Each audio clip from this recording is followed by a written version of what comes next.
আসসালামু আলাইকুম ওরহমতুল্লাহি ওয়া বারাকাতুহু। আমি যে টপিকটা নিয়ে আজকে আলোচনা করব সেটা হচ্ছে prophetic mindset through the lens of সিরা or through the lens of সুন্নাহ। রাসূল সাল্লাল্লাহু আলাইহি ওয়াসাল্লাম ওনার মাইন্ডসেট কেমন ছিল? মাইন্ডসেট শব্দটার সাথে আমরা মোটামুটি পরিচিত না, সবাইকে বলেন মাইন্ডসেট মানে কি? মনস্তত্ত্ব, তাই তো? মানুষের মেন্টাল অ্যাটিটিউড, সে যেভাবে ভাবে, যেভাবে চিন্তা করে, একটা মানুষ তার চারপাশের জগৎটাকে যেভাবে দেখে, যেভাবে ভাবে, যেভাবে চিন্তা করে এবং যেভাবে সে সিদ্ধান্ত নেয়, এটাকে বলে তার mindset, the way of thinking. তো রাসূলুল্লাহ সাল্লাল্লাহু আলাইহি ওয়া আলিহি ওয়াসাল্লামের মাইন্ডসেট কেমন ছিল?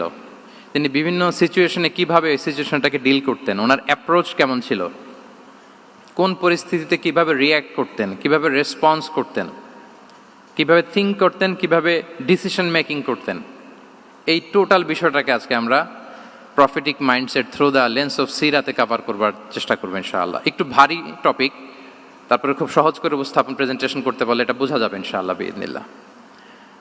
তাহলে আমি প্রায়ই রাসূল সাল্লাল্লাহু আলাইহি ওয়াসাল্লামের মাইন্ডসেট বোঝানোর জন্য সিরাতে ঢুকে যাব, মানে রাসূল সাল্লাল্লাহু আলাইহি ওয়াসাল্লামের আসিরা আল আতিরা আল মুবারাকা, ওনার বায়োগ্রাফিতে প্রবেশ করব এবং সেখান থেকে রেফারেন্সগুলো শেয়ার করব আপনাদের সাথে, এবং সুন্নাহ থেকে রেফারেন্স শেয়ার করব, যাতে করে আমাদের কাছে ক্লিয়ার হয় যে ওনার মাইন্ডসেটটা কেমন, দৃষ্টিভঙ্গি কেমন। আমরা অনেকে বলি না যে দৃষ্টিভঙ্গি বদলান তো জীবন বদলে যাবে, এটা বলি না আমরা?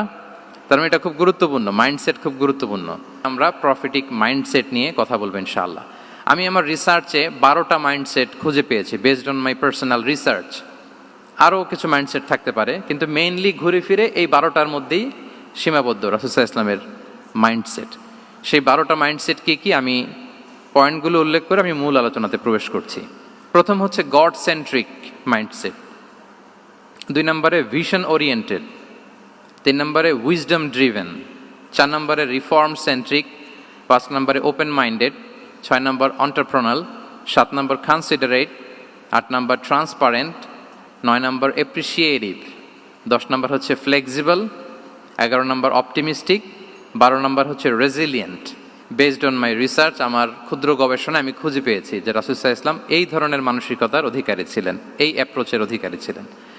প্রথম যেই মাইন্ডসেটটা নিয়ে আমরা আলোচনা করব সেটা হচ্ছে গড সেন্ট্রিক মাইন্ডসেট বা আল্লাহ সেন্ট্রিক মাইন্ডসেট।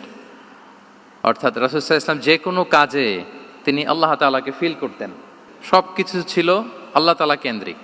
যাই তিনি করতেন না কেন, একজন মহান সত্তার সন্তুষ্টির জন্যই তিনি সেটা করতেন। তিনি কে? আওয়াজ করে বলুন, তিনি কে? আল্লাহ সুবহানাহু ওয়া তাআলা। তার সন্তুষ্টির জন্যই তিনি সব কিছু করতেন এবং সব সময় তিনি এটা ফিল করতেন যে আমার আসল ভরসা স্থল হচ্ছে আল্লাহ তাআলা। আসল ভরসা স্থল কে? আল্লাহ তাআলা। এবং আল্লাহকেই তিনি ওনার নিজের অভিভাবক হিসেবে সবসময় চিন্তা করতেন। এবং তার দয়ার পরশেই যে আমরা বেঁচে আছি, তিনি যে আমাকে আগলে রেখেছেন, সার্বক্ষণিক এটাকে মনের মধ্যে ধারণ করা, সবসময় এই চিন্তাটা ভেতরে লালন করা, এটাকেই বলে গড সেন্ট্রিক মাইন্ডসেট বা আল্লাহ সেন্ট্রিক মাইন্ডসেট। এই মাইন্ডসেটের অধিকারী যদি আপনি হতে পারেন, আপনি একটা ডিভাইন পাওয়ার শিল্ডের ভেতরে থাকবেন, একটা ডিভাইন প্রোটেকশনে থাকবেন। চারিদিকে তুফান, ঝঞ্ঝা, ঝড়, অনেক কিছু, কোনো কিছু আপনাকে স্পর্শ করবে না, কারণ আপনার গড সেন্ট্রিক মাইন্ডসেট আছে। একটা মহাশক্তিধর সত্তার সাথে আপনার সংযোগায়ন আছে, কানেক্টিভিটি আছে। সো প্রথম মাইন্ডসেটটা হচ্ছে গড সেন্ট্রিক মাইন্ডসেট। রাসূল সাল্লাল্লাহু আলাইহি ওয়াসাল্লাম সবসময় সব কিছু আল্লাহ তাআলার সন্তুষ্টির জন্য করতেন এবং তিনি ভাবতেন আমার কেউ না থাক, আল্লাহ আছে। যার কেউ নাই তার কে থাকে? আল্লাহ আছে। এটাই হচ্ছে গড সেন্ট্রিক মাইন্ডসেট। আসুন আমরা সিরাতের ভেতরে ঢুকে যাই, যেহেতু আমরা বলেছি থ্রু দ্য লেন্স অফ সিরা। সিরাতের পরতে পরতে, সুন্নাহর পরতে পরতে আমরা দেখব যে তিনি গড সেন্ট্রিক মাইন্ডসেটের অধিকারী ছিলেন কিনা। আল্লাহর হাবিব সাল্লাল্লাহু আলাইহি ওয়া আলিহি ওয়াসাল্লাম একবার একটা যুদ্ধ থেকে ফেরার পথে মরুভূমির মাঝখানে সেনাবাহিনীকে থামিয়ে বিশ্রামের ঘোষণা দিলেন যে তোমরা একটু বিশ্রাম নাও। তো উনি একটা গাছের নিচে বিশ্রামের জন্য গেলেন এবং সেখানে গাছের ডালে ওনার তলোয়ারটা ঝুলিয়ে রাখলেন, ঝুলিয়ে বিশ্রাম নিতে লাগলেন, ঘুমিয়ে পড়লেন। হঠাৎ এক বেদুইন এসে রাসূল সাল্লাল্লাহু আলাইহি ওয়াসাল্লামের এই কোষবদ্ধ তলোয়ারটা কোষমুক্ত করে এরকম হাতে নিল। রাসূল সাল্লাল্লাহু আলাইহি ওয়াসাল্লাম ঘুম থেকে জেগে উঠলেন। এবার বেদুইন বলতে আরম্ভ করলো, মাইয়ামনাউকা মিন্নি, এই মুহাম্মদ তোমাকে এবার কে বাঁচাবে বলো, এই তো আমার হাতে তলোয়ার, কে বাঁচাবে? সাথে সাথেই আল্লাহর হাবিব সাল্লাল্লাহু আলাইহি ওয়া আলিহি ওয়াসাল্লাম উনি উত্তরে বললেন আল্লাহ। উত্তরে কি বললেন? কোনো চিন্তা ভাবনা নাই যে ওরে আঘাত করা যায় কিনা পাল্টা, বা কোনোভাবে ওর কনফিডেন্স ডাউন করা যায় কিনা, এদিক সেদিক কারো সাপোর্ট চাওয়া যায় কিনা, কোনো দিকে না তাকিয়ে কি বললেন? আল্লাহ। সব সময় তিনি আল্লাহ কেন্দ্রিক ছিলেন। এটাকে বলে গড সেন্ট্রিক মাইন্ডসেট। যে কোনো পরিস্থিতিতে তিনি আল্লাহ যে আমার সাথে আছেন এটা কল্পনা করতেন। এবং সুনানে আবু দাউদের একটি বর্ণনা এসেছে, রাসূল সাল্লাল্লাহু আলাইহি ওয়াসাল্লাম কান নবী সাল্লাল্লাহু আলাইহি ওয়াসাল্লাম ইযা হাযাবাহু আমরুন সাল্লা, তাকে যখন কোনো জিনিস বিচলিত করত তিনি জায়নামাজের মুসল্লায় দাঁড়িয়ে যেতেন, সালাতের জন্য দাঁড়িয়ে যেতেন। বিপদে পড়লেই আল্লাহর কাছে সেটা সঁপে দিতেন, শেয়ার করতেন। আমরা বর্তমানে কোনো বিপদে পড়লেই কি করি? আগে কোথায় শেয়ার করি? ফেসবুকে। আসলে করা উচিত কার সাথে? হ্যাঁ, আমার স্ত্রীর সাথে শেয়ার করার আগেও শেয়ার করব কার সাথে? আমার বন্ধুর সাথে শেয়ার করার আগেও শেয়ার করব কার সাথে? আল্লাহর সাথে। আমরা যদি হিজরতের ঘটনাটাকে একটু অ্যানালাইজ করি তাহলে দেখব যে গারে সাউরে যখন আল্লাহ রাসূল সাল্লাল্লাহু আলাইহি ওয়াসাল্লাম এবং আবু বকর রাদিয়াল্লাহু তাআলা আনহু ওনারা আশ্রয় নিয়েছিলেন রাত্রিবেলায়, কুরাইশরা যখন খুঁজতেছিল, আবু বকর রাদিয়াল্লাহু তাআলা আনহু বলেন যে কুরাইশদের পা দেখা যাচ্ছে, ওরা যে হেঁটে যাচ্ছে, একটু উকি মারলেই আমাদেরকে দেখা যায়। তিনি অত্যন্ত ভীত সন্ত্রস্ত, তটস্থ, নিজের জন্য নয়, রাসূল সাল্লাল্লাহু আলাইহি ওয়াসাল্লামের সেফটির জন্য। রাসূল সাল্লাল্লাহু আলাইহি ওয়াসাল্লাম আবু বকর রাদিয়াল্লাহু তাআলা আনহুকে বলেন যে আবু বকর চিন্তা করো না, লা তাহসান ইন্নাল্লাহা মা'ানা, আবু বকর চিন্তা করো না, আল্লাহ আমাদের সাথে আছেন। সুবহানাল্লাহ। আমাদের সাথে কে আছেন? আল্লাহ আমাদের সাথে আছেন। এটা হচ্ছে গড সেন্ট্রিক মাইন্ডসেটের উদাহরণ। আপনার মনকে বুঝাতে হবে যে আল্লাহ আমার সাথে আছে। মনকে তুমি বুঝিয়ে বলো আল্লাহ আছে আমার সাথে। এই বাক্যটা মুখস্থ করা যাবে? মনকে তুমি বুঝিয়ে বলো আল্লাহ আছেন আমার সাথে। আপনার পুরো জীবনের সব কাজের সাথে যদি এই বাক্যটাকে মিলিয়ে ফেলতে পারেন দেখবেন যে কোনো কিছুই আপনার ক্ষতি করতে পারতেছে না। এটাকে বলে গড সেন্ট্রিক মাইন্ডসেট। আল্লাহ আমার সাথে আছেন, কেউ নাই কিন্তু আল্লাহ তাআলা আমার সাথে আছেন। এবং গড সেন্ট্রিক মাইন্ডসেটের সবচেয়ে বড় সুবিধা হচ্ছে আপনার মনে কখনো হতাশা কাজ করবে না, হতাশা বাঁধবে না, কারণ আপনার সাথে এক মহাশক্তিধরের কানেক্টিভিটি আছে। তিনি কে বলুন তো আওয়াজ করে? তিনি আল্লাহ। হতাশা আসবে না।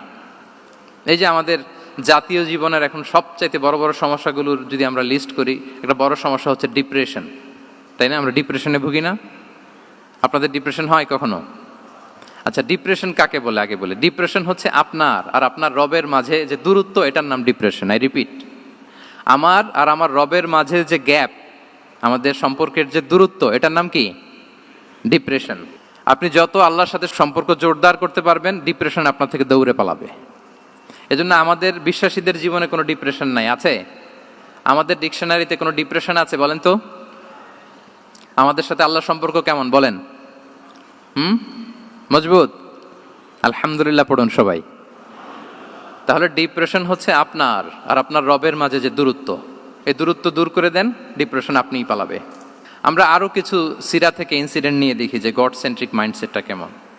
দ্বিতীয় হিজরিতে যে বদরের যুদ্ধ হলো, সে বদরের যুদ্ধে ইবনে মাসউদ রাদিয়াল্লাহু তাআলা আনহু তিনি বর্ণনা করেন যে আল্লাহ রাসূল সাল্লাল্লাহু আলাইহি ওয়াসাল্লাম আগামীকাল যুদ্ধ, এর আগের দিন রাতে তিনি হাত তুলে এরকম দোয়া করতেছিলেন। আমরা তো এইভাবে দোয়া করি। আল্লাহর হাবিব সাল্লাল্লাহু আলাইহি ওয়া আলিহি ওয়াসাল্লাম তিনি দোয়া করতে করতে ইমোশনালি হাত এরকম উঁচু করে, হাত্তা ইউরা বায়াদু ইবতাইহি, বগলের শুভ্রতা দেখা যাচ্ছিল। উনি দোয়া করতেছিলেন আল্লাহুম্মা আনজিজলি মা ওয়া'আতানি, আল্লাহুম্মা আতিনি মা ওয়া'আতানি, আল্লাহ তুমি যে বিজয় দিবে বলে প্রতিশ্রুতি করেছিল, ওই বিজয় আমাদেরকে দাও, ওই ভিক্টরি আমাদেরকে দাও। দোয়া করছিলেন। সাইয়েদনা আলী রাদিয়াল্লাহু তাআলা আনহু উনি বর্ণনা করছেন যে বদরের যুদ্ধের আগের রাতে আমরা সবাই ঘুমোচ্ছিলাম, কিন্তু রাসূল সাল্লাল্লাহু আলাইহি ওয়াসাল্লামকে দেখলাম যে না, উনি হাত তুলে শুধু আল্লাহর কাছে কান্না করছেন, দোয়া করছেন। আবু বকর রাদিয়াল্লাহু তাআলা আনহু উনি বলেন যে আমি যে দেখলাম যে তিনি ফজর পর্যন্ত দোয়া চালিয়েই যাচ্ছিলেন, দোয়া চালিয়েই যাচ্ছিলেন, দোয়া কন্টিনিউ করছিলেন তিনি। এবং দোয়া করতে করতে রাসূল সাল্লাল্লাহু আলাইহি ওয়াসাল্লাম এতটাই ইমোশনাল হয়ে গেলেন যে ওনার গায়ের চাদরটা নিচে পড়ে গেল। আবু বকর রাদিয়াল্লাহু তাআলা আনহু যে বলেন ইয়া নবী আল্লাহ কাফাকা মুনাশাদাতুকা রাব্বাক ফাইন্নাহু সায়ুনজিজু লাকা মা ওয়া'দাক, হে নবী যথেষ্ট, এনাফ ইজ এনাফ, অনেক হয়েছে নবী, আন্না, আর কাঁদতে হবে না, আপনার রব আপনাকে ভিক্টরি বা বিজয় দান করবে ইনশাআল্লাহ। তাহলে দেখেন, যুদ্ধের আগের রাতে সেনাপ্রধান কি করে? এই কৌশল ওই কৌশল, কোন দিক দিয়ে অ্যাটাক করা যাবে, ওয়ার স্ট্র্যাটেজি ঠিক করে, তার সাথে যারা আছে তাদের সাথে পরামর্শ করে। কিন্তু রাসূল সাল্লাল্লাহু আলাইহি ওয়াসাল্লাম সব কিছু সেট করে দিয়ে কার সাথে কানেক্টিভিটি গড়েছেন বলুন তো? আল্লাহর সাথে। This is called God centric mindset, Allah centric mindset. আমার হৃদয়টা সবসময় কার সাথে জুড়ে থাকবে? আল্লাহর সাথে, কারণ উনি ছাড়া আমার কোনো ঠিকানাই নেই।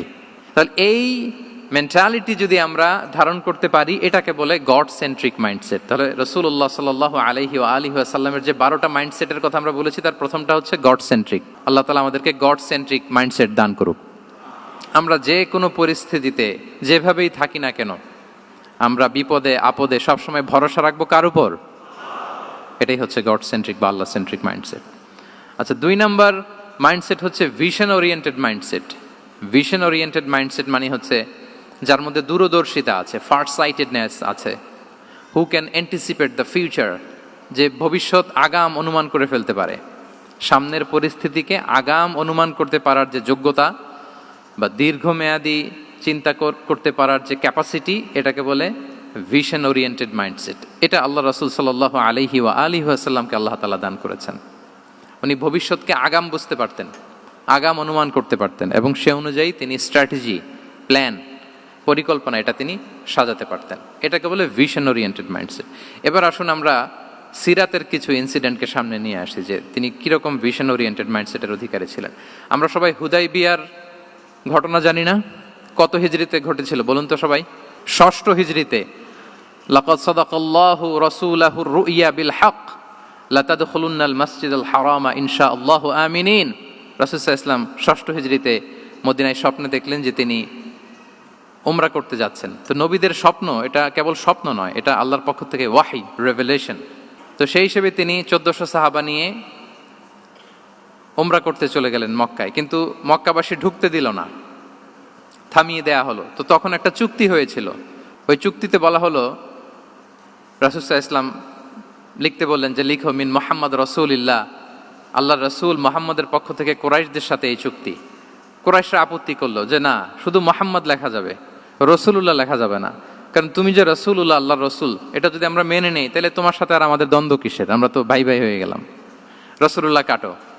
সাহাবারা কেউ রাজি হয় না, বিশেষ করে ওমরে ফারুক রাদিয়াল্লাহু তাআলা, উনি রাজি হয় না, না না এটা কাটা যাবে না। রাসূল সাল্লাল্লাহু আলাইহি ওয়াসাল্লাম অনেক বলে কয়ে বুঝালেন যে না, দীর্ঘমেয়াদী চিন্তা করতে গেলে আমাদের এখন একটা শান্তি চুক্তির দরকার আছে, যাতে করে আমরা আমাদের গ্লোবাল নেভিগেশন সিস্টেম, দাওয়া সিস্টেমকে আরো স্ট্রং করতে পারি। অনেক বলে কয়ে রাসূলুল্লাহ কাটা হলো। এরপর তারা বলে চুক্তিতে লিখো যে এই বছর উমরা করতে দেয়া হবে না, এই বছর ফিরে যাবেন আপনারা সবাই। এটাও সাহাবারা রাজি হয় না, আল্লাহ রাসূল সাল্লাল্লাহু আলাইহি ওয়াসাল্লাম রাজি হলেন। আবার আরেকটা ক্লোজে লেখা হলো যে আগামী বছর আসলেও 3 দিনের বেশি থাকা যাবে না, সেটাও রাজি হয়ে গেল রাসূল সাল্লাল্লাহু আলাইহি ওয়াসাল্লাম, সাহাবারা রাজি হচ্ছেন না। এরপর মক্কা থেকে কোনো লোক মদিনায় গেলে মদিনাবাসী তাকে রাখতে পারবে না, ফেরত দিতে হবে। কিন্তু মদিনা থেকে কোনো লোক মক্কায় আসলে মক্কাবাসী তাকে ফেরত দিতে বাধ্য থাকবে না। দেখেন, একটার পর একটা মুসলমানদের বিরুদ্ধে সব ক্লোজ যাচ্ছে, কোনো সাহাবীরাই রাজি হচ্ছেন না। কিন্তু আল্লাহ রাসূল সাল্লাল্লাহু আলাইহি ওয়া আলিহি ওয়াসাল্লাম তিনি বললেন যে না, লিখো লিখো। ওমর ফারুক রাদিয়াল্লাহু তাআলা আনহু এতটাই রাগান্বিত হলেন, তিনি প্রশ্ন করলেন, ইয়া রাসূলুল্লাহ, আলাইসা আনতা নাবিয়্যুন হক, আপনি এই যে কম্প্রোমাইজের পর কম্প্রোমাইজ করে যাচ্ছেন, আপনি কি সত্য নবী নন, সত্য রাসূল নন? আলাসনা আলা দীনিন হক, আমরা কি সত্যের উপর প্রতিষ্ঠিত নই? আলাইসাল কুরআনু কিতাবুন হক, তো সব যদি সত্য হয় আপনি কেন এগুলো মানছেন? রাসূল সাল্লাল্লাহু আলাইহি ওয়াসাল্লাম বললেন যে ওমর, তুমি বাদ সেদো না, মেনে নাও। মেনে নিলেন, এবং এই মেনে নেওয়াটাকেই আল্লাহ ভিক্টরি বলে ঘোষণা দিলেন, বিজয় বলে। আল্লাহু আকবার। ইন্না ফাতাহনা লাকা ফাতহাম মুবিনা। এবং হুদাইবিয়ার এই সন্ধি থেকেই বেসিকলি মক্কা বিজয় ওই দিকে ত্বরান্বিত হয়েছে গতি প্রবাহটা। কারণ রাসূল সাল্লাল্লাহু আলাইহি ওয়াসাল্লাম অনেক দূর দেখেছেন, সাহাবারাই সামনের কিছু বিষয়ে তারা খেয়াল করছেন, কিন্তু রাসূলুল্লাহ সাল্লাল্লাহু আলাইহি ওয়াসাল্লাম তিনি অনেক দূর দেখতে পাচ্ছেন। আচ্ছা বলেন, 3 তলার উপর থেকে একজন একটা ভিউ দেখতে পায়, আর 30 তলা উপর থেকে আরেকজন একটা কন্ডোমিনিয়ামের উপর থেকে একটা পানোরামিক ভিউ দেখতে পায়, দুইজনের ভিউ দেখা কি একরকম হয়? বলেন, একরকম হবে? কখনোই হবে না। তাহলে 30 তলার উপর থেকে যিনি দেখবে তিনি একটা পানোরামিক ভিউ দেখবে, দ্য টোটাল সিনারিও তার কাছে ক্রিস্টাল ক্লিয়ার হবে, যেটা সাহাবা রিদওয়ানুল্লাহি তাআলা আলাইহিম আজমাইন ওনাদের কাছে ক্লিয়ার ছিল না। এবং ঠিকই এই যে এটা তো বেশি দিন স্থায়ীও হয়নি, 6ষ্ঠ হিজরি থেকে 8ম হিজরি, মাত্র 3 বছরের ব্যবধানে রাসূল সাল্লাল্লাহু আলাইহি ওয়াসাল্লাম যত রিজিওনাল সুপার পাওয়ার ছিল, ওয়ার্ল্ড সুপার পাওয়ার ছিল, পার্সিয়ান এম্পায়ার, তারপর Roman empire, Byzantine empire, Egyptian empire, সব এম্পায়ারদের কাছে চিঠি পাঠিয়েছেন, সালামুন আলা মান ইত্তাবা আল হুদা আসলিম তাসলাম। এবং ইসলামের এক্সপান্ড হয়েছে, ওনার গ্লোবাল নেভিগেশন সিস্টেম উনি চালু করেছেন। এর কারণ কি? উনি ছিলেন ভিশন ওরিয়েন্টেড মাইন্ডসেটের অধিকারী, দূরদর্শী, অনেক দূর দেখতে পেতেন, অনেক দূর তিনি দেখতে পেতেন, দীর্ঘমেয়াদী তিনি পরিকল্পনা করতে পারতেন। এটা হচ্ছে ভিশন ওরিয়েন্টেড মাইন্ডসেট যারা হয় তাদের ক্যারেক্টারিস্টিক্স বা ফিচার। আরও একটা উদাহরণ দেই, আপনারা কি বলতে পারেন আবিসিনিয়াতে নবুয়তি কত সালে সাহাবারা হিজরতে গিয়েছিল? বলতে পারবেন কেউ? হ্যাঁ, নবুয়তি কত সালে? 5ম সালে। হ্যাঁ, নবুয়তি 5ম বছর ওনারা আবিসিনিয়াতে, বর্তমানে যেটা ইথিওপিয়া বা ইরিত্রিয়া, সেখানে সাহাবারা হিজরতে গিয়েছিলেন। এবং আবিসিনিয়াতে এই যে হিজরতে গেল, তারা সবাই মিলে ফিরে এসেছিল মদিনায় কবে? এটা কি কেউ জানেন? আল্লাহ আকবার, মাশাআল্লাহ মাশাআল্লাহ। বসুন। খায়বার বিজয়ের দিন এসেছিলেন। আবিসিনিয়াতে যারা হিজরতে গিয়েছিলেন তারা মদিনায় ব্যাগ এন্ড ব্যাগেজ সব কিছু নিয়ে খায়বার বিজয়ের সময়, মানে 7ম হিজরিতে এসেছিলেন।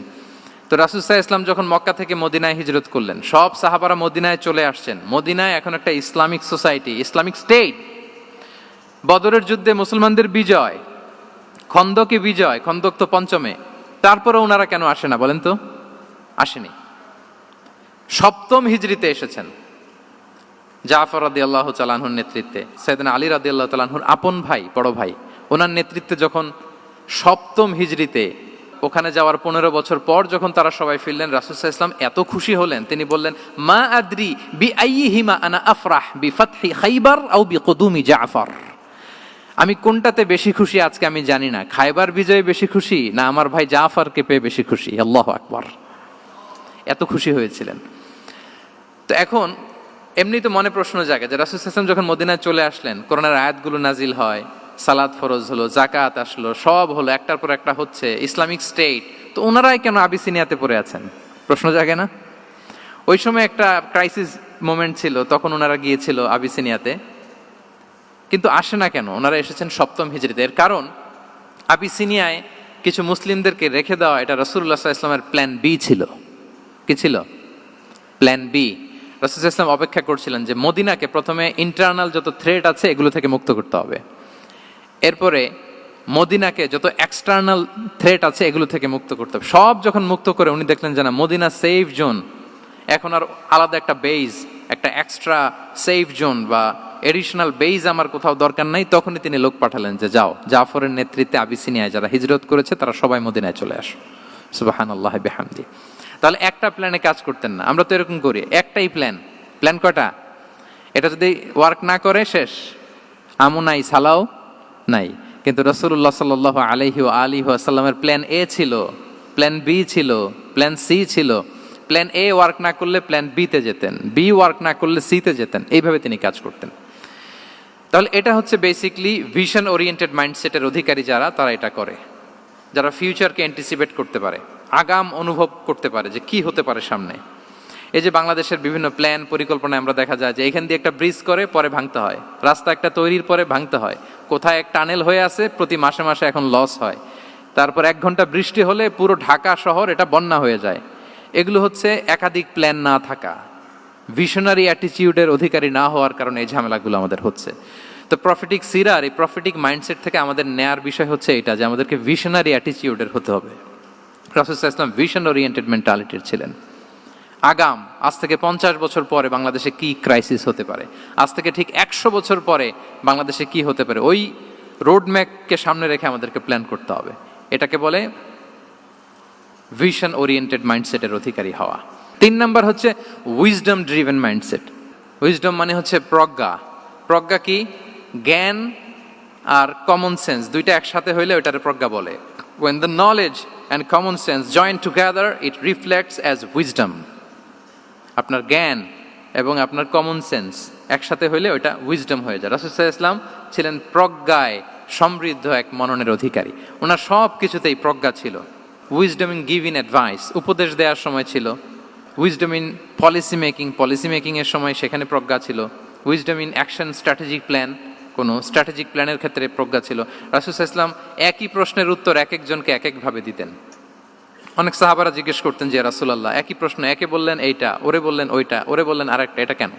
তো রাসূল সাল্লাল্লাহু আলাইহি ওয়াসাল্লাম বললেন যে আমি জানি ওর কিসে ঘাটতি, আমি জানি ওর কি প্রয়োজন, আমি জানি ওকে কোন নাসিহাটা দিলে কাজ করবে, ফলে এক একজনকে আমি এক একভাবে ক্লারিফাই করেছি। আল্লাহু আকবার। This is called wisdom. আচ্ছা, উইজডম, রাসূল সাল্লাল্লাহু আলাইহি ওয়াসাল্লাম যে উইজডম ড্রিভেন মাইন্ডসেটের অধিকারী ছিলেন, এটার কয়েকটা এক্সাম্পল আমরা সিরাত থেকে দেখি। মক্কা বিজয় হয়েছে কত হিজরিতে? অষ্টম হিজরিতে যখন মক্কা বিজয় হলো, তখন রাসূল সাল্লাল্লাহু আলাইহি ওয়াসাল্লাম আম্মাজান আয়েশার সাথে গল্প করছিলেন আর বলছিলেন, আয়েশা, লাউলা হাদাসাতু আহদি কওমিকা বিল কুফরি লা নাকাতুল কাবাতা ওয়া লা জাআলতুহা আলা আসাসি ইব্রাহিম। আয়েশা, তোমার এই মক্কাবাসী, তোমার এলাকার লোকজন যদি একটা কেওস সৃষ্টি না করতো, তাহলে কাবার যে আসল শেপ, আমি ওই আসল শেপে এটাকে ফেরত নিতাম, কিন্তু নিতে গেলে এখন একটা ঝামেলা বাঁধবে, এজন্য নিব না। ব্যাপারটা হচ্ছে, আমরা এখন যে কাবাটাকে দেখি, এটা হচ্ছে স্কয়ার আকৃতির। স্কয়ার মানে কি? বর্গাকৃতি, তাই তো? বর্তমান কাবা কোন আকৃতির বলেন তো? একটা বড় কিউবের সাইজ না? দূর থেকে দেখলে মনে হয় একটা বড় কিউবের সাইজ, কিউবের আকৃতি মানে স্কয়ার, চতুর্ভুজ। কিন্তু সাইয়েদনা ইব্রাহিম আলাইহিস সালাম যে কাবা নির্মাণ করেছিলেন, এটা কিন্তু এরকম কিউব ছিল না, ওটা ছিল রেক্ট্যাঙ্গেল। রেক্ট্যাঙ্গেল ছিল, মানে আয়তাকৃতির ছিল, এরকম লম্বা। এই যে এই টেবিলটা যেরকম, টেবিলের যে শেপ এরকম ছিল, এরকম লম্বা কাবাঘর ছিল আয়তাকৃতির। কিন্তু এখন এটা কমে স্কয়ার আকৃতির হয়ে গেছে। এর কারণটা কি? কাবা একবার ওখানে অগ্নিকাণ্ড ঘটার কারণে ধ্বংস হয়েছিল, ফলে কাবাকে আবার রিনোভেশন করা লেগেছিল, পুনর্নির্মাণ। তো কুরাইশরা সিদ্ধান্ত নিয়েছিল, কাবা পুনর্নির্মাণে আমরা কোনো হারাম টাকা ইউজ করব না, যার কাছে যত হালাল টাকা আছে নিয়ে আসা হলো। কিন্তু হালাল টাকা যতটুকু জমা হয়েছে, এটা দিয়ে পুরো কাবা নির্মাণ হয় না, অর্ধেক হয়। ফলে কাবা যে আয়তাকৃতির ছিল, সেটা না হয়ে গেছে কি বলেন? বর্গাকৃতির, মানে স্কয়ার। ওই স্কয়ার কাবাই আজ পর্যন্ত রয়ে গেছে। কিন্তু ওই যে আয়তক্ষেত্রের যে শেপের মধ্যে যতটুকু জায়গা বাকি ছিল, ওইখানে দেখবেন একটা ক্রিসেন্টের মতো আছে, হেজরে ইসমাইল, হাতিমে কাবা বলে। ওইটার ভিতরে নামাজ পড়া আর কাবার ভিতরে নামাজ পড়া একই হুকুম। ওইটার ভিতরে নামাজ পড়া আর কাবার ভিতরে নামাজ পড়া কি একই হুকুম। ফলে ওই হাতিমের ভেতরে ফরজ সালাত আদায় হয় না, নফল সুন্নাত পড়া যায়। এমনকি কাবার ভেতরেও ফরজ সালাত আদায় করলে আদায় হবে না, কারণ নামাজের ফরজের মধ্যে একটা ফরজ হচ্ছে ইলা জিহাতিল কাবা, টু দ্য ডাইরেকশন অফ কেবলা। আপনার কেবলা মুখী হইতে হবে না। আপনি তো কাবার ভিতরে ঢুকে গেছেন, এখন কাবা কোন দিকে? কাবা তো নাই, বের হইতে হবে। বের হয়ে কাবা মুখী হলে সালাত হবে। I think you got the point. তো তাহলে রাসূল সাল্লাল্লাহু আলাইহি ওয়াসাল্লামের উইজডম বা প্রজ্ঞাটা এখানে দেখেন। আম্মাজান আয়েশা রাদিয়াল্লাহু তাআলা আনহাকে উনি বললেন যে, আয়েশা, মক্কা তো বিজয় হলো, মক্কার কন্ট্রোল তো এখন আমার হাতে। চাইলে আমি কাবাকে ভেঙে সেই ইব্রাহিম আলাইহিস সালামের যে বেইজ, ওরকম লম্বা করে শেপ দিতে পারি, কিন্তু দিব না। কেননা দিলে মক্কা একটা ক্যাওস হতে পারে। কি হতে পারে? কারণ তারা একেবারে ভেরি রিসেন্ট মুসলমান হয়েছে, তারা না বুঝেই বলবে যে সেই আদি কাবা, মুহাম্মদ এই কাবার অপমান করেছে, কাবাকে ভুলুণ্ঠিত করেছে, সম্মানকে নষ্ট করেছে, এরকম একটা কোশ্চেন রাইজ করতে পারে। এই জন্য আমি করলাম না। সুবহানাল্লাহ। This is called wisdom. এটাকে কি বলে? প্রজ্ঞা। এটাকে প্রজ্ঞা বলে। তাহলে আপনার জ্ঞান এবং আপনার কমন সেন্স দুইটা যখন কানেক্ট করে, তখন সেটা প্রজ্ঞা হয়। প্রজ্ঞার আরেকটা উদাহরণ যদি দেই সিরাত থেকে, রাসূল সাল্লাল্লাহু আলাইহি ওয়াসাল্লামের যে কনফ্লিক্ট রিজলভিং ক্যাপাসিটি ছিল, যখন কাবাকে পুনর্নির্মাণ করা হচ্ছে, তখন হাজরে আসওয়াদকে বের করা লেগেছিল, এবং রিনোভেশন শেষে আবার হাজরে আসওয়াদকে তার জায়গা মতো, মানে ব্ল্যাক স্টোন, যেটাতে চুমু দিলে মানুষের গুনাহ মাফ হয়ে যায়, হাজরে আসওয়াদ, চিনতে পেরেছেন না? ফলে অনেক বোনেরা যাদের জন্য হেজাব নিকাব মেনটেন করা হচ্ছে ফার্জ, পর্দার কোনো বালাই নাই, পুরুষের সাথে ধাক্কা ধাক্কি করে তার শরীর মিশে যাচ্ছে, গা মিশে যাচ্ছে, ধাক্কা ধাক্কি করে একটা সুন্নতের জন্য ফরজকে স্যাক্রিফাইস করে ফেলতেছে। মানে ফোকাস ঠিক নাই আর কি, কোথায় যে কোনটা করতে হবে ওইটাই ভুলে গেছে। তো এই হাজরে আসওয়াদ পাথরকে আবার জায়গা মতো রাখতে হবে। এখন কে রাখবে, এই নিয়ে মারামারি মক্কায়। বড় বড় চারটা গোত্র বলে, এই গোত্র বলে আমি রাখবো, এই গোত্র বলে আমি রাখবো, আরেক গোত্র বলে রক্তের গঙ্গা বইয়ে দেব মক্কায়, কিন্তু এই সম্মান অন্যকে নিতে দিব না, কারণ ইটস ভেরি প্রেস্টিজিয়াস ইস্যু। যা আমাদের গোত্র এই ব্ল্যাক স্টোন হাজরে আসওয়াদকে নিয়ে জায়গা মতো রেখেছে, এটা কাউকে দিব না। তো সবাই যখন মারমুখী, তখন আল্লাহ রাসূল সাল্লাল্লাহু আলাইহি ওয়া আলিহি ওয়াসাল্লাম তিনি সমাধান দিলেন যে মারামারির দরকার নাই, একটা চাদর নিয়ে আসো। নিয়ে আসা হলো। 4 গোত্রের 4 লিডারকে বললেন চাদরের 4 কোণা ধরো। চারজন চার কোনা ধরলো, রাসূল সাল্লাল্লাহু আলাইহি ওয়াসাল্লাম তিনি পাথরটা নিয়ে মাঝখানে রাখলেন। এবার চার নেতাকে বললো, আসো, জাতীয় চার নেতা চলে আসো, কাবার সামনে চলে আসলো। এরপরে আল্লাহ রাসূল সাল্লাল্লাহু আলাইহি ওয়াসাল্লাম ওনার মোবারক হাত দিয়ে, বরকতময় হাত দিয়ে হাজরা আসওয়াদকে নিয়ে নিজ হাতে রাখলেন। এবার সবাই হ্যাপি, কারণ অংশগ্রহণ করতে পারছে। আসলে মূল স্ট্যাটাস কিন্তু চলে গেছে রাসূলের দিকে, নাকি? ওরা তো এটা টাচও করতে পারেনি, পারছে? ওরা চাদর ধরেই হ্যাপি, কিন্তু পাথরটা ধরেছিল কে? রাসূল সাল্লাল্লাহু আলাইহি ওয়াসাল্লাম। চাদরে রেখেছিল কে? রাসূল সাল্লাল্লাহু আলাইহি ওয়াসাল্লাম। চাদর থেকে নিয়ে আবার কাবা ঘরে সেট করেছিল কে? রাসূলুল্লাহ সাল্লাল্লাহু আলাইহি ওয়াসাল্লাম। এভাবে উনি কনফ্লিক্ট রিজলভ করতেন থ্রু হিজ উইজডম, ওনার প্রজ্ঞার মধ্য দিয়ে। আমরা যদি তায়েফের ঘটনা দেখি, রক্তাক্ত হয়েছেন, পাহাড়রক্ষী ফেরেশতারা এসে বলেছে, রাসূলুল্লাহ জাস্ট অর্ডার করেন, আমরা কলাপস করবো এমনভাবে the entire Taif city will be collapsed, একেবারে স্ম্যাশ করে দিব, পাউডার হয়ে যাবে। রাসূল সাল্লাল্লাহু আলাইহি ওয়াসাল্লাম বললেন, না, বাল আরজু আন ইউখরিজাল্লাহু মিন আসলাবিহিম মান ইয়াবুদুল্লাহ ওয়াহদাহ ওয়া লা ইউশরিকু বিহি শাইআ। তিনি বললেন, না, ওদেরকে ধ্বংস করে দিও না, ওদেরকে ধ্বংস করলে লা ইলাহা পড়বে কে? সুবহানাল্লাহ। কি উইজডম ড্রিভেন ছিলেন উনি। উনি বলেন যে আমি আশা করি, প্রত্যাশা রাখি, দোয়া করি যে ওরা আমাকে প্রত্যাখ্যান করেছে, কিন্তু ওদের যে নেক্সট জেনারেশন, ওরা সাক্ষী দেবে আশহাদু আল্লাহ ইলাহা ইল্লাল্লাহ ওয়া আশহাদু আন্না মুহাম্মাদার রাসূলুল্লাহ। এবং তাই হয়েছে। এখন তায়েফে যান, চারদিক থেকে আল্লাহু আকবার ধ্বনিতে মুখরিত তায়েফ, এবং এত চমৎকার শহর, এটা একটা ট্যুরিস্ট ডেস্টিনেশন হয়ে গেছে। সৌদি আরবিয়াতে যারা যায়, তায়েফ না গেলে লোকদের ভালো লাগে না। ঠান্ডা, সবুজ শ্যামল, রেইনফল হয়, ফলমূল পাওয়া যায়। আব্দুল্লাহ ইবনে আব্বাস রাদিয়াল্লাহু তাআলা আনহুর স্মৃতিধন্য মসজিদ আছে, অনেকগুলো ইউনিভার্সিটি আছে, ইসলামিক ইনস্টিটিউশন আছে। এই যে নয়নাভিরাম তায়েফ, এটা রাসূল সাল্লাল্লাহু আলাইহি ওয়াসাল্লামের উইজডমের ফসল। ওই দিন যদি রাগের চোটে বলতো যে হ্যাঁ দাও, স্ম্যাশ করে দাও, তাইলে এই যে যারা শাহাদা পড়েছে, নও মুসলিম হয়েছে, এটা কিন্তু হতো না। তাহলে এটা হচ্ছে রাসূল সাল্লাল্লাহু আলাইহি ওয়াসাল্লামের প্রজ্ঞার একটা উদাহরণ। আর একটা উদাহরণে যাই। রাসূল সাল্লাল্লাহু আলাইহি ওয়াসাল্লাম যখন আকাবার দ্বিতীয় শপথ করে ফেললেন ইয়াসরিববাসীর সাথে, তখনও মদিনা হয়নি, তো তখন মদিনাবাসী বলল যে রাসূলুল্লাহ, আপনি তো এখনো হিজরত করবেন না, তো আমাদেরকে কোরআন শিখাবে কে, সালাত শিখাবে কে? আপনি একজন দায়ী পাঠান, আমাদের সাথে একজন টিচার দেন। রাসূল সাল্লাল্লাহু আলাইহি ওয়াসাল্লাম তখনও মদিনাতে হিজরতে যাননি, আমাদের সাথে একজন দায়ী পাঠাবেন।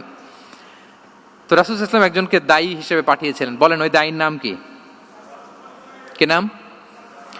মুসআব ইবনে উমাইর রাদিয়াল্লাহু তাআলা আনহু, যিনি উহুদের যুদ্ধে শহীদ হয়েছিলেন, উনাকে পাঠিয়েছিলেন। দেখেন, উনি আবু বকর রাদিয়াল্লাহু তাআলা আনহুকে পাঠান নাই, পাঠিয়েছেন ওমর ফারুককে, ওসমান রাদিয়াল্লাহু তাআলা আনহু, আলী রাদিয়াল্লাহু তাআলা আনহু, কাউকে পাঠাইছেন? কারে পাঠালেন? মুসআবকে। এর কারণ হচ্ছে উনি দেখতে খুব স্মার্ট ছিলেন, খুব ড্যাশিং ফেসের অধিকারী ছিলেন, মক্কার এলিট ফ্যামিলির একজন যুবক ছিলেন, এবং উনি সবচাইতে দামি দামি পারফিউম কালেক্ট করে ওইটা দিতেন। উনি মক্কার কোনো রাস্তা দিয়ে হেঁটে গেলে লোকজন বুঝতো এই রাস্তা দিয়ে কিছুক্ষণ আগে হেঁটে গিয়েছে মুসআব ইবনে উমাইর। সুবহানাল্লাহ। আমরা বাংলায় বলি না যে আগে দর্শনদারি পরে গুণবিচারী? এই কথাটার সাথে পরিচিত আপনারা? আগে দর্শনদারি পরে গুণবিচারী। আল্লাহ তাআলা এক একজনকে আমাদেরকে এক এক অবয়বে সৃষ্টি করেছেন। হুয়াল্লাযী ইউসাউবিরুকুম ফিল আরহামি কাইফা ইয়াশা। আল্লাহর একটা নাম হচ্ছে তিনি আল মুসাউবির, দ্য ডিজাইনার। মায়ের গর্ভে থাকতেই আমাদের কার চেহারা, কার কণ্ঠস্বর, কার স্কিন কালার, কে কিরকম হব, সব ফিক্স তিনি ঠিক করে দিয়েছেন। এটা আল্লাহর দেয়া। কিন্তু রাসূল সাল্লাল্লাহু আলাইহি ওয়াসাল্লামের উইজডমের ব্যাপার হচ্ছে তিনি আবু বকর রাদিয়াল্লাহু তাআলা আনহু, ওমর রাদিয়াল্লাহু তাআলা আনহু, ওসমান আলী, কাউকে চুজ না করে কাকে পাঠালেন? মুসআব ইবনে উমাইরকে। যে তাকে দেখলেই সবাই আগে পাগল হয়ে যায়, মানে ইমপ্রেস হয়ে যায়। হ্যাঁ, ফার্স্ট ইমপ্রেশনটা তার খুব ভালো, খুব ভালো। উনি মুসআব ইবনে উমাইরকে পাঠালেন, এবং যেই প্ল্যান সেই কাজ। উনি যে পুরো মদিনা কাঁপায় ফেলছেন, মাশাআল্লাহ। মদিনার ঘরে ঘরে উনি ইসলামের বার্তা পৌঁছে দিয়েছেন, এবং স্বয়ং রাসূলুল্লাহ সাল্লাল্লাহু আলাইহি ওয়াসাল্লামের আগে তিনি মদিনাতে জুমার নামাজ পড়েছিলেন। কারণ জুমার বিধান আসছে, কিন্তু মক্কা এমন একটা ল্যান্ড যেখানে এখনো জুমা পড়া আবশ্যক হয় নাই, চারদিকে কুফর বেষ্টিত। তো রাসূল সাল্লাল্লাহু আলাইহি ওয়াসাল্লাম লোক পাঠিয়েছেন যে জুমার বিধান এসছে, মুসাব তুমি কিন্তু মদিনায় যারা আছে তাদেরকে নিয়ে জুমা পড়ে ফেলো। তো মুসাব রাদিয়াল্লাহু তাআলা আনহু স্বয়ং রাসূলুল্লাহ সাল্লাল্লাহু আলাইহি ওয়াসাল্লামের আগে রাসূল সাল্লাল্লাহু আলাইহি ওয়াসাল্লামের পারমিশন নিয়ে মদিনাতে জুমা কায়েম করে ফেলছে। সুবহানাল্লাহি ওয়া বিহামদিহি। দেখেন, উইজডম ড্রিভেন পার্সোনালিটির অধিকারী ছিলেন, প্রজ্ঞার অধিকারী ছিলেন, অন্য কাউকে পাঠাননি। কাকে পাঠিয়েছেন? মুসআব ইবনে উমাইর। তাহলে উনি যেই কাজটাই করতেন, যেটা বলতেন, যেটাতে এঙ্গেজ হতেন, এর নেপথ্যে প্রজ্ঞা ছিল। কি ছিল ভাই? উইজডম ছিল। আল্লাহ যেন সেই উইজডম আমাদেরকে দান করেন, আল্লাহ যেন সেই প্রজ্ঞা দিয়ে আমাদেরকে সমৃদ্ধ করেন। আমরা সবাই পড়ি আমিন। 4 নাম্বার হচ্ছে রিফর্ম সেন্ট্রিক মাইন্ডসেট। মানে রাসূল সাল্লাল্লাহু আলাইহি ওয়াসাল্লাম সংস্কারবাদী ছিলেন আর কি। ভুলভাল দেখলে রিফর্ম করতেন, ইসলাহ করতেন, সংস্কার। এখন তো এই যে অনেকগুলো সংস্কার কমিটি হলো দেখলাম বাংলাদেশে, খুব সুন্দর, বিভিন্ন বিষয়ে সংস্কার হচ্ছে। এবং স্বাধীনতার পরে আমাদের বয়স তো আর বেশি না, মানে সব দলের লোকেরা মিলে একসাথে এরকম বসা, এরপর রাষ্ট্রীয় ইস্যু নিয়ে ডিসকাস করা, এরপর মাঝে মাঝে আবার ওয়াক আউট করা, আবার একটু মিষ্টি ঝগড়া করা, আবার একটু ফান করা, এই সব কিছুর মধ্য দিয়ে জাতির জন্য ভাবা, নতুন নতুন চিন্তা প্রণয়ন। That's very good, I do appreciate. এটা দরকার, এমন বাংলাদেশই তো আমরা চেয়েছিলাম, ঠিক কিনা বলেন? এই যে রিফর্ম হচ্ছে, এটা অ্যাপ্রিসিয়েবল। রাসূল সাল্লাল্লাহু আলাইহি ওয়াসাল্লামের কিন্তু এই রিফর্ম সেন্ট্রিক মাইন্ডসেট ছিল। অন্যায় দেখলে, ভুলভাল দেখলে, অসঙ্গতি দেখলে, ইনকনসিস্টেন্সি দেখলে শুধরে দিতেন। শুদ্ধাচার অভিযান চালিয়েছেন মক্কাতেও, মদিনাতেও, রিফর্ম করতেন। সব খারাপকে তিনি ভালো দিয়ে পরিবর্তন করে দিতেন। আসুন সিরাতের আয়নায়, থ্রু দ্য লেন্স অফ সিরা আমরা দেখি কিভাবে পরিবর্তন করতেন। রাসূল সাল্লাল্লাহু আলাইহি ওয়াসাল্লামের একটা আদত বা হ্যাবিট ছিল, তিনি কোনো ব্যক্তির বা কোনো স্থানের কোনো বাজে নাম বা খারাপ নাম দেখলে ওটা ভালো নামে চেঞ্জ করে দিতেন। মক্কা থেকে মদিনায় হিজরতের আগে মদিনার নাম ছিল ইয়াসরিব। কি ছিল? ইয়াসরিব মানে হচ্ছে প্রতিশোধ বা নিন্দা বা ক্ষোভ বা ভর্ৎসনা, সবগুলোই খুব বাজে মিনিং ডিনোট করে। রাসূল ইসলাম বললেন, আমি যেই শহরে হিজরত করব এই শহরের নাম ক্ষোভ, এই শহরের নাম হিংসা, এটা হইতে পারে? বলেন। রাহমাতাল লিল আলামিন, হ্যাঁ, mercy and peace for the entire universe করে যাকে আল্লাহ পাঠিয়েছেন, উনি যেই শহরে থাকবেন ওই শহরের নাম প্রতিশোধের শহর, এটা হবে? উনি শহরের নাম চেঞ্জ করে দিলেন। উনি শহরের নাম দিলেন মদিনাতুন নবী। কি দিলেন? মদিনাতুন নবী, অথবা তওবা তয়্যিবা, চেঞ্জ করে দিলেন, পরিবর্তন করে দিলেন। এক এলাকায় যে বিষ্ণু ইসলাম দেখলেন যে গাছপালা হয় না, উনি বললেন মাসমুহা হাযিহিল আরদ, এই জায়গার নাম কি? সবাই বলে ইসমুহা গাদেরা। গাদেরা মানে হচ্ছে মাকান লা নাবাতা ফিহি ওয়ালা শাজার, এমন জায়গা যেখানে ঘাস লতাপাতা কিছুই জন্মায় না। রাসূল সাল্লাল্লাহু আলাইহি ওয়াসাল্লাম বললেন, এই জন্যই তো ঘাস জন্মায় না, নাম তো রাখছো খুব বাজে একটা নাম। রাসূল সাল্লাল্লাহু আলাইহি ওয়াসাল্লাম বললেন, আজ থেকে এলাকার নাম গাদেরা নয়, এলাকার নাম আজকে থেকে খাদেরা। কি নাম? খাদেরা মানে কি বলেন? সবুজ, গ্রিন, এভারগ্রিন, সবুজ শ্যামল। এবং রাসূল সাল্লাল্লাহু আলাইহি ওয়াসাল্লাম যখন গ্রিন ল্যান্ড নাম দিয়ে দিলেন, এরপর থেকে সবুজ শ্যামল করে আল্লাহ জায়গাটাকে বরকতময় করে দিলেন। Changing names. এক সুন্দরী নারীকে বললেন মাসমুকি, কি নাম? বলে আসিয়া। আসিয়া মানে অবাধ্য। রাসূল সাল্লাল্লাহু আলাইহি ওয়াসাল্লাম বললেন, তুমি এত সুন্দরী, you are a beautiful lady, আর কি বাজে একটা নাম রেখেছো আসিয়া। তুমি আসিয়া কেন হবে? আজকে থেকে তোমার নাম জামিলা, মানে তুমি সুন্দরী, রূপবতী। সুবহানাল্লাহ, সুন্দর একটা নাম দিয়ে দিলেন। এক সাহাবীর নাম ছিল হাজান। হাজান মানে রাফ এন্ড টাফ, রুক্ষ। রাসূল সাল্লাল্লাহু আলাইহি ওয়াসাল্লাম বললেন, না, হাজান না, তোমার নাম আজকে থেকে সাহাল। কি নাম? সাহাল। সাহাল মানে সহজ। উনি বলেন, যেদিন থেকে সাহাল রাখছি এর আগ পর্যন্ত নাকি ওনার অসুস্থতা, রোগ বালাই একটার পর একটা লেগেই থাকতো। যেদিন থেকে সাহাল, ওই দিন থেকে উনি বলেন যে আল্লাহ তাআলা নবীর এই নাম চেঞ্জ করে দেওয়ার বারাকায় আমার পুরো জীবনের সব কাজকে আল্লাহ তাআলা সহজ করে দিয়েছেন। তাহলে রিফর্ম সেন্ট্রিক মাইন্ডসেট, আমরাও খারাপ কিছু দেখলে ভালো দিয়ে পরিবর্তন করব। কি বলেন? আচ্ছা, এটা তো নাম চেঞ্জ করে দেয়া। এবার সোশ্যাল রিফর্ম তিনি কি কি করেছেন আমরা একটু দেখি। তিনি যখন যুবক, মক্কায় এক ইয়ামানি লোক ব্যবসা করতে এসে তার প্রোডাক্ট বিক্রি করার পরে, আস ইবনে ওয়াইল নামে এক লোকের কাছে বিক্রি করার পরে যখন দাম চাইতে গেল, আস বলে, আরে বেটা, আমরা মক্কার সন্তান, আমরা দাম দিব না। তো সে ভাবলো হয়তো আমার সাথে ঠাট্টা করেছে, হজের মৌসুম যাক, বেচাকেনা শেষ করে যাওয়ার পথে দামটা নিয়ে যাব। সে ফেরার দিন আবার গেল যে আমার তো জিনিসের দামটা আপনি দিলেন না। সে বলে, আমরা এই ভূখণ্ডের মালিক, আমরা দাম দেই না। এটা তো বড় জুলুম। সে কান্নাকাটি শুরু করলো।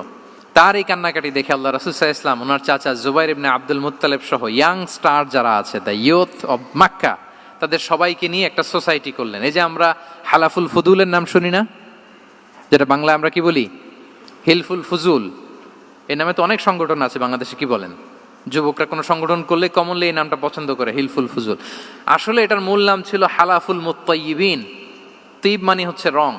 রাসূল সাল্লাল্লাহু আলাইহি ওয়াসাল্লাম সবাই মিলে, তখন জাহিলি যুগে একটা কালচার ছিল, বালতি ভর্তি রঙের ভেতরে হাত ঢুকিয়ে দিত, দিয়ে এই রং সমেত হাতটা তারা পাথরের মধ্যে লাগাতো, সবার হাত ওইখানে দিত, মানে আমরা হাতে হাত রেখে কমিটেড, আমরা ঐক্যবদ্ধ হলাম। সেখান থেকে হয়েছে হালাফুল মুত্তাইবিন থেকে হালাফুল ফুদুল। ওনারা বলল যে না, আমরা সবাই থাকবো মা আল মাজলুমি দিদ্দা জালেম, আমরা মজলুমের পক্ষে থাকবো, জালেমের বিপক্ষে থাকবো। এবং যেই প্রতিজ্ঞা ওই কাজ, সবাই মিলে আস ইবনে ওয়াইলকে ধরলো, তার কাছ থেকে টাকা আদায় করে ওই ইয়ামানি ব্যবসায়ীর কাছে পৌঁছে দিয়ে তিনি মাজলুমকে সহায়তা করেছেন। সুবহানাল্লাহ। এবং এই টেন্ডেন্সি, এই জুলুম, চাঁদাবাজি যেগুলো ছিল মক্কার জমিনে, রাসূল সাল্লাল্লাহু আলাইহি ওয়াসাল্লাম এই সোশ্যাল রিফর্মের মাধ্যমে এটাকে সংস্কার করেছেন।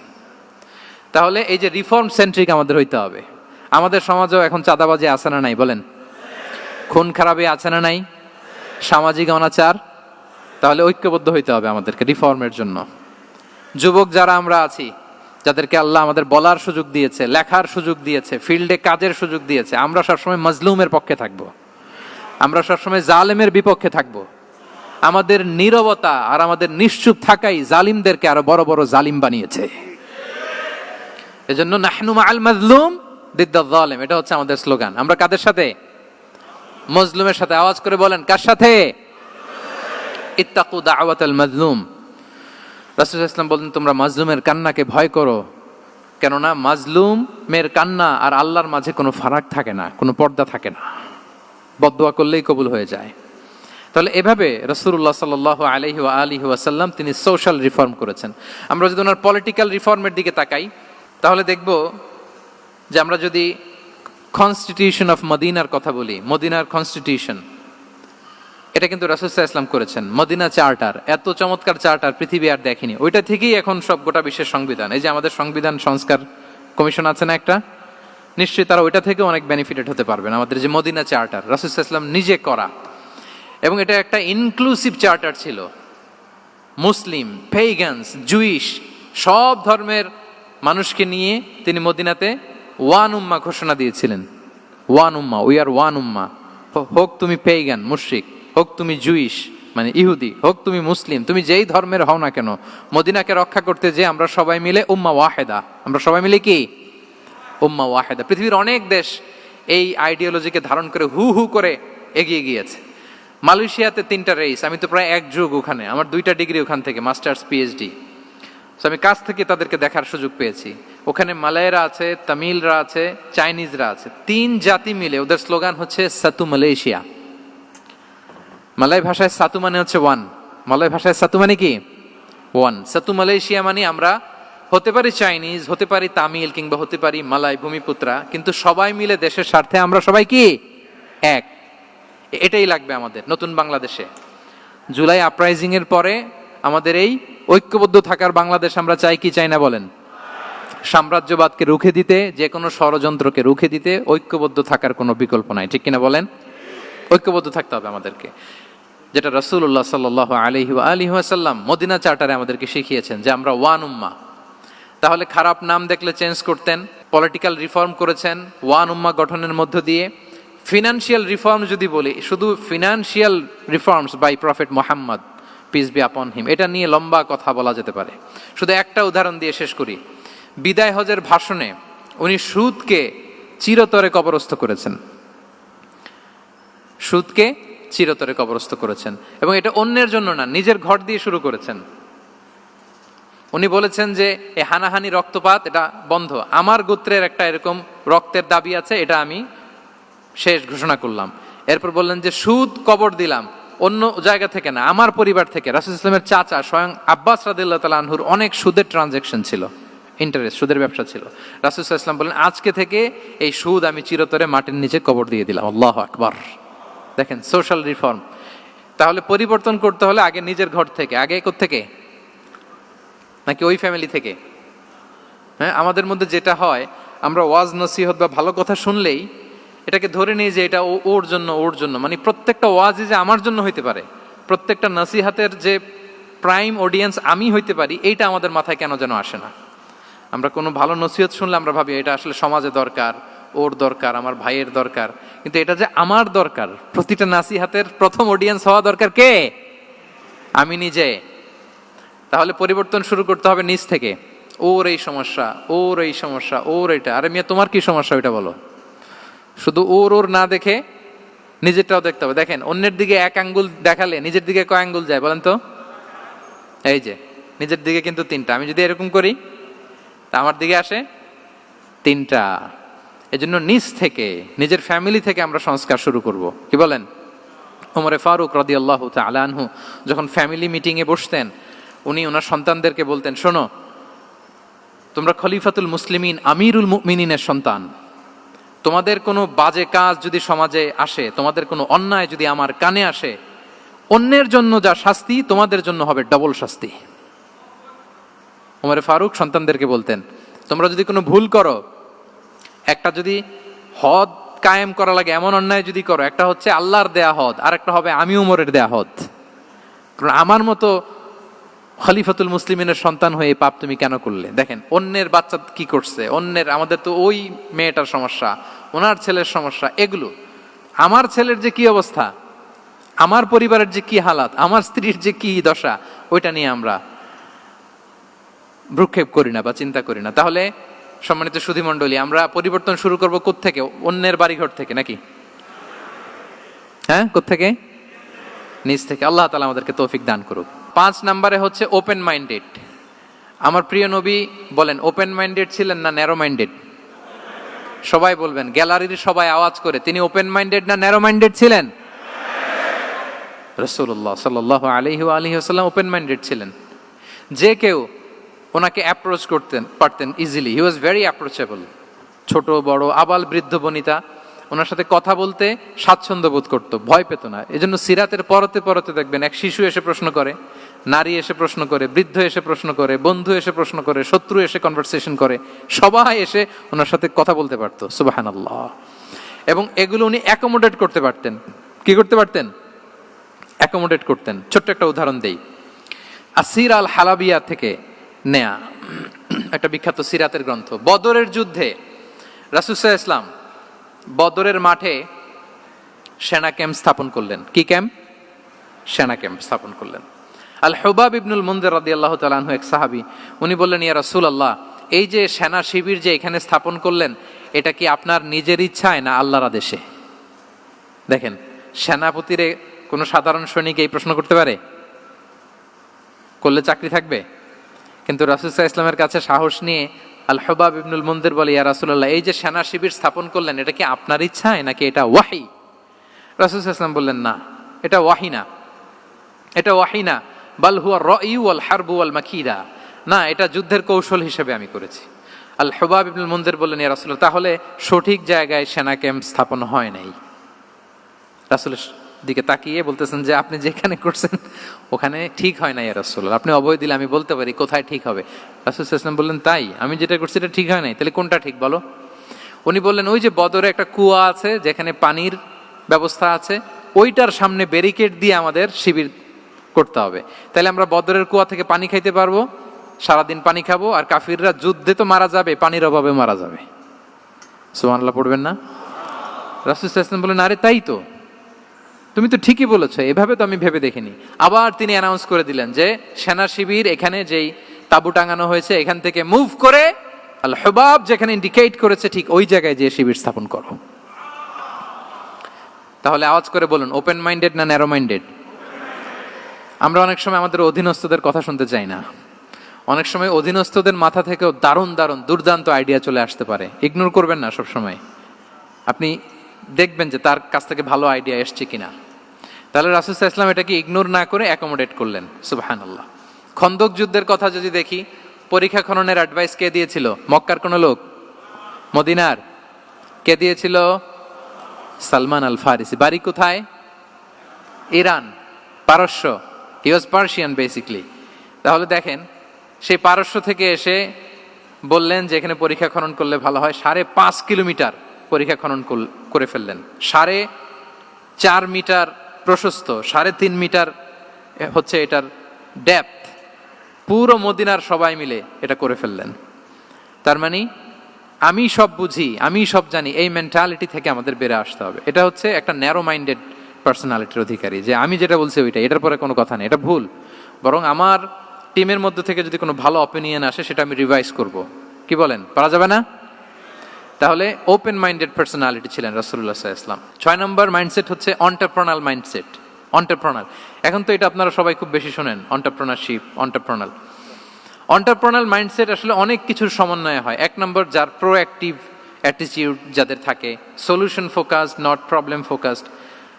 প্রবলেম সৃষ্টি হইলে ওইদিকে ফোকাস না করে কিভাবে সলিউশন করা যায় ওইদিকে ফোকাস করতেন। এরপর যে হিউম্যান রিসোর্সের ভালো ম্যানেজ করতে পারে, রিসোর্স কম কিন্তু to take the best out of this resource. অনেকে দেখবেন যে ছোট্ট জিনিসকে অর্গানাইজ করে এত সুন্দর প্রেজেন্টেশন করে, আবার অনেকের অনেক আছে কিন্তু সেটাকে প্রেজেন্ট করতে পারে না, এরকম আছে না নাই? রাসূল সাল্লাল্লাহু আলাইহি ওয়াসাল্লাম অল্প রিসোর্স দিয়ে অনেক বড় কিছু অ্যারেঞ্জ করতে পারতেন, সুবহানাল্লাহ। এবং he was a very good talent hunter. রাসূল সাল্লাল্লাহু আলাইহি ওয়াসাল্লাম একজন চৌকস ট্যালেন্ট হান্টার ছিলেন। He was a very good observer. সাহাবীদের কার কি ট্যালেন্ট এটা তিনি নোট করতেন। যার যে দক্ষতা তাকে তার ওই দক্ষতা দিয়ে ইসলামের সেবা করতে উৎসাহ দিতেন। যখনই কোনো প্রতিভাবান সাহাবীকে তিনি দেখেছেন, তিনি ইসলামের জন্য সেই প্রতিভাকে কাজে লাগানোর চেষ্টা করেছেন। একজনকে দিয়ে সবটা করেননি। আমাদের সমাজে এই একটা ভুল ধারণা আছে, আমরা অনেকে একজনের কাছ থেকে সব কামনা করি। একজন সব করতে পারে না, পারে? যারা পারেও কোনোটাই ভালোভাবে পারে না, সব পারে একটু একটু পারে। তো রাসূল সাল্লাল্লাহু আলাইহি ওয়াসাল্লাম ট্যালেন্ট হান্টার ছিলেন, যার যেখানে ট্যালেন্ট তাকে ওই কাজে লাগাতেন। বলেন তো খালিদ বিন ওয়ালিদ রাদিয়াল্লাহু তাআলা আনহুকে আল্লাহ রাসূল সাল্লাল্লাহু আলাইহি ওয়াসাল্লাম কি কাজে লাগিয়েছিলেন?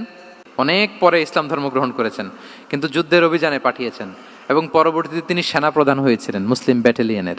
কারণ উনি ওয়ার স্ট্র্যাটেজি জানতেন। ওনার আক্রমণের কারণে তো উহুদের প্রান্তরে মুসলিমরা প্রায় নাস্তানাবুদ হওয়ার অবস্থা, তাই না? অনেক পরে আল্লাহ তাআলা ওনাকে ইসলামের জন্য কবুল করলেন। তাহলে উনি ওয়ার স্ট্র্যাটেজি জানতেন, ফলে রাসূল সাল্লাল্লাহু আলাইহি ওয়াসাল্লাম ওনাকে যুদ্ধের জন্য কাজে লাগিয়েছেন। তাহলে সবাইকে একটা দিলে হবে না, প্যারাসিটামল 3 বেলা সবার জন্য হবে নাকি যার যে রোগ সে অনুযায়ী প্রেসক্রিপশন? হ্যাঁ, খালিদ বিন ওয়ালিদ রাদিয়াল্লাহু তাআলা আনহু তিনি সমরবিদ ছিলেন, রণকৌশলী। ওনাকে বানিয়েছেন সেনাপ্রধান। আওয়াজ করে বলুন, কি প্রধান? উনি সেনাপ্রধান হয়েছিলেন। আচ্ছা, আপনারা হাসান বিন সাবিত রাদিয়াল্লাহু তাআলা আনহুর নাম শুনেছেন নিশ্চয়ই। ওনাকেও তো যুদ্ধের ময়দানে পাঠিয়েছেন না? ওনারা পাঠিয়েছেন। ওনারা দিয়ে কি করছেন বলেন? কবিতা লিখতেন। ওনার কাব্য প্রতিভা ছিল। উনি বেসিক্যালি যুদ্ধ করতে জানতেন না, এজন্য রাসূল সাল্লাল্লাহু আলাইহি ওয়াসাল্লাম যুদ্ধে ওনাকে পাঠাতেনও না। বিভিন্ন যুদ্ধে ওনাকে না পাঠিয়ে নারীদেরকে, মদিনার নারী শিশু ভালনারেবলস যারা আছে তাদেরকে দেখভাল করার জন্য মদিনায় উনি রেখে যেতেন, কারণ আল্লাহ তাআলা ওনাকে কাব্য প্রতিভা দিয়েছিলেন। ওনার এক এক কবিতা পড়লে গায়ের লোম খাড়া হয়ে যায়। You will have goosebumps, literally আপনার গায়ের পশম দাঁড়িয়ে যাবে। এবং উনি ওনার কবিতা দিয়ে মুসলিমদেরকে, সাহাবীদেরকে উজ্জীবিত করতেন। মসজিদে নববীতে আল্লাহ রাসূল সাল্লাল্লাহু আলাইহি ওয়াসাল্লাম ওনার মিম্বারের পাশে শুধু হাসান বিন সাবিত রাদিয়াল্লাহু তাআলা আনহুর জন্য আলাদা একটা মিম্বার বানিয়েছিলেন, যে হাসান তুমি ওখানে উঠে কবিতা লিখে আমার সাহাবাদেরকে উজ্জীবিত করবে জিহাদের জন্য। আল্লাহু আকবার। তাহলে একজনকে সেনাপ্রধান, আরেকজনকে জাতীয় কবি, আরেকজনকে হাসান বিন সাবিত রাদিয়াল্লাহু তাআলা আনহুকে কি বানালেন? জাতীয় কবি বানালেন। আচ্ছা, হুযাইফা ইবনুল ইয়ামান রাদিয়াল্লাহু তাআলা আনহু, ওনার ছিল ডিটেকটিভ মাইন্ড, এজন্য ওনাকে রাসূল সাল্লাল্লাহু আলাইহি ওয়াসাল্লাম মদিনার গোয়েন্দা বিভাগের প্রধান বানিয়েছেন, হেড অফ ডিটেকটিভ ডিভিশন। হুযাইফা ইবনুল ইয়ামান ছিলেন মদিনার কি? হেড অফ ইন্টেলিজেন্স, গোয়েন্দা বিভাগের প্রধান। মুআয ইবনে জাবাল রাদিয়াল্লাহু তাআলা আনহু প্রশাসনিক কাজ খুব ভালো বুঝতেন। মদিনার সবচাইতে বড় সিনিয়র আমলা ছিলেন মদিনা রাষ্ট্রের সবচাইতে সিনিয়র আমলা মুআয ইবনে জাবাল রাদিয়াল্লাহু তাআলা আনহুকে রাসূল সাল্লাল্লাহু আলাইহি ওয়াসাল্লাম কবিতা লেখার দায়িত্বও দেন নাই, গোয়েন্দাগিরি করতে দেন নাই, ওনাকে ইয়ামানের গভর্নর করে পাঠিয়েছেন। সুবহানাল্লাহি বিহামদি। তাহলে যার যে যোগ্যতা তাকে সেই জায়গায় কাজে লাগানো, এটাকে বলে এন্টারপ্রেনাল মাইন্ডসেট। এটা কি বলে? এন্টারপ্রেনাল মাইন্ডসেট। আল্লাহ হাবিব সাল্লাল্লাহু আলাইহি ওয়াসাল্লামের এই মাইন্ডসেট ছিল। 7 নাম্বার মাইন্ডসেট হচ্ছে কনসিডারেট মাইন্ডসেট। কনসিডারেট মানে হচ্ছে সুবিবেচক, যার বিবেচনা আছে, অথবা যে অন্যের প্রতি সহানুভূতিশীল, উচ্চ বিবেকবোধ সম্পন্ন ব্যক্তিত্ব। রাসূল সাল্লাল্লাহু আলাইহি ওয়াসাল্লাম he was the man of 6 senses. ওনার 6টা সেন্স কাজ করতে একসাথে। কয়টা? আমাদের করে কয়টা? 5টা তো আল্লাহ দিছে, অনেকের 3টাও কাজ করে না। কোন দিক দিয়ে কি হচ্ছে? দিন দুনিয়ায় নাই, সে একেবারে অন্য জগতের মানুষ। কি হচ্ছে চোখ কান খোলা নাই, কিছু জানা নাই। কিন্তু রাসূল সাল্লাল্লাহু আলাইহি ওয়াসাল্লাম he was man of 6 senses. চারদিকে কোথায় কি হচ্ছে, কার একটু অসুবিধা হয়ে যাচ্ছে, কার একটু সমস্যা, খুব অন্যের ব্যথায় ব্যথিত ছিলেন, অন্যের দুঃখে দুঃখী ছিলেন। অন্যের প্রতি সহানুভূতি ছিলেন, ম্যান অফ সিক্স সেন্সেস ছিলেন তিনি। সিরাত থেকে দু একটা উদাহরণ দেখেন। একবার রাতের নামাজ, সম্ভবত এশার নামাজ, খুব ছোট্ট করে শেষ করে দিলেন। তো সাহাবারা জিজ্ঞেস করলেন, ইয়া রাসূলুল্লাহ, নামাজ তো এত তাড়াহুড়ো করতে আপনাকে কখনো দেখিনি। তিনি বললেন, আমি নামাজের মাঝখানে এক ছোট্ট বাচ্চার কান্না শুনেছি। আনাস রাদিয়াল্লাহু বর্ণনা করেন যে কানা রাসূলুল্লাহ সাল্লাল্লাহু আলাইহি ওয়াসাল্লাম ইয়াসমাউ বুকা আস-সাবিয়্যি মা উম্মি। আমি যখন নামাজে ইমামতি করছি, পেছনে মহিলাদের কাতারের ওখান থেকে একটা ছোট্ট শিশুর কান্নার আওয়াজ আমার কানে আসলো। দেখেন কি সেন্স।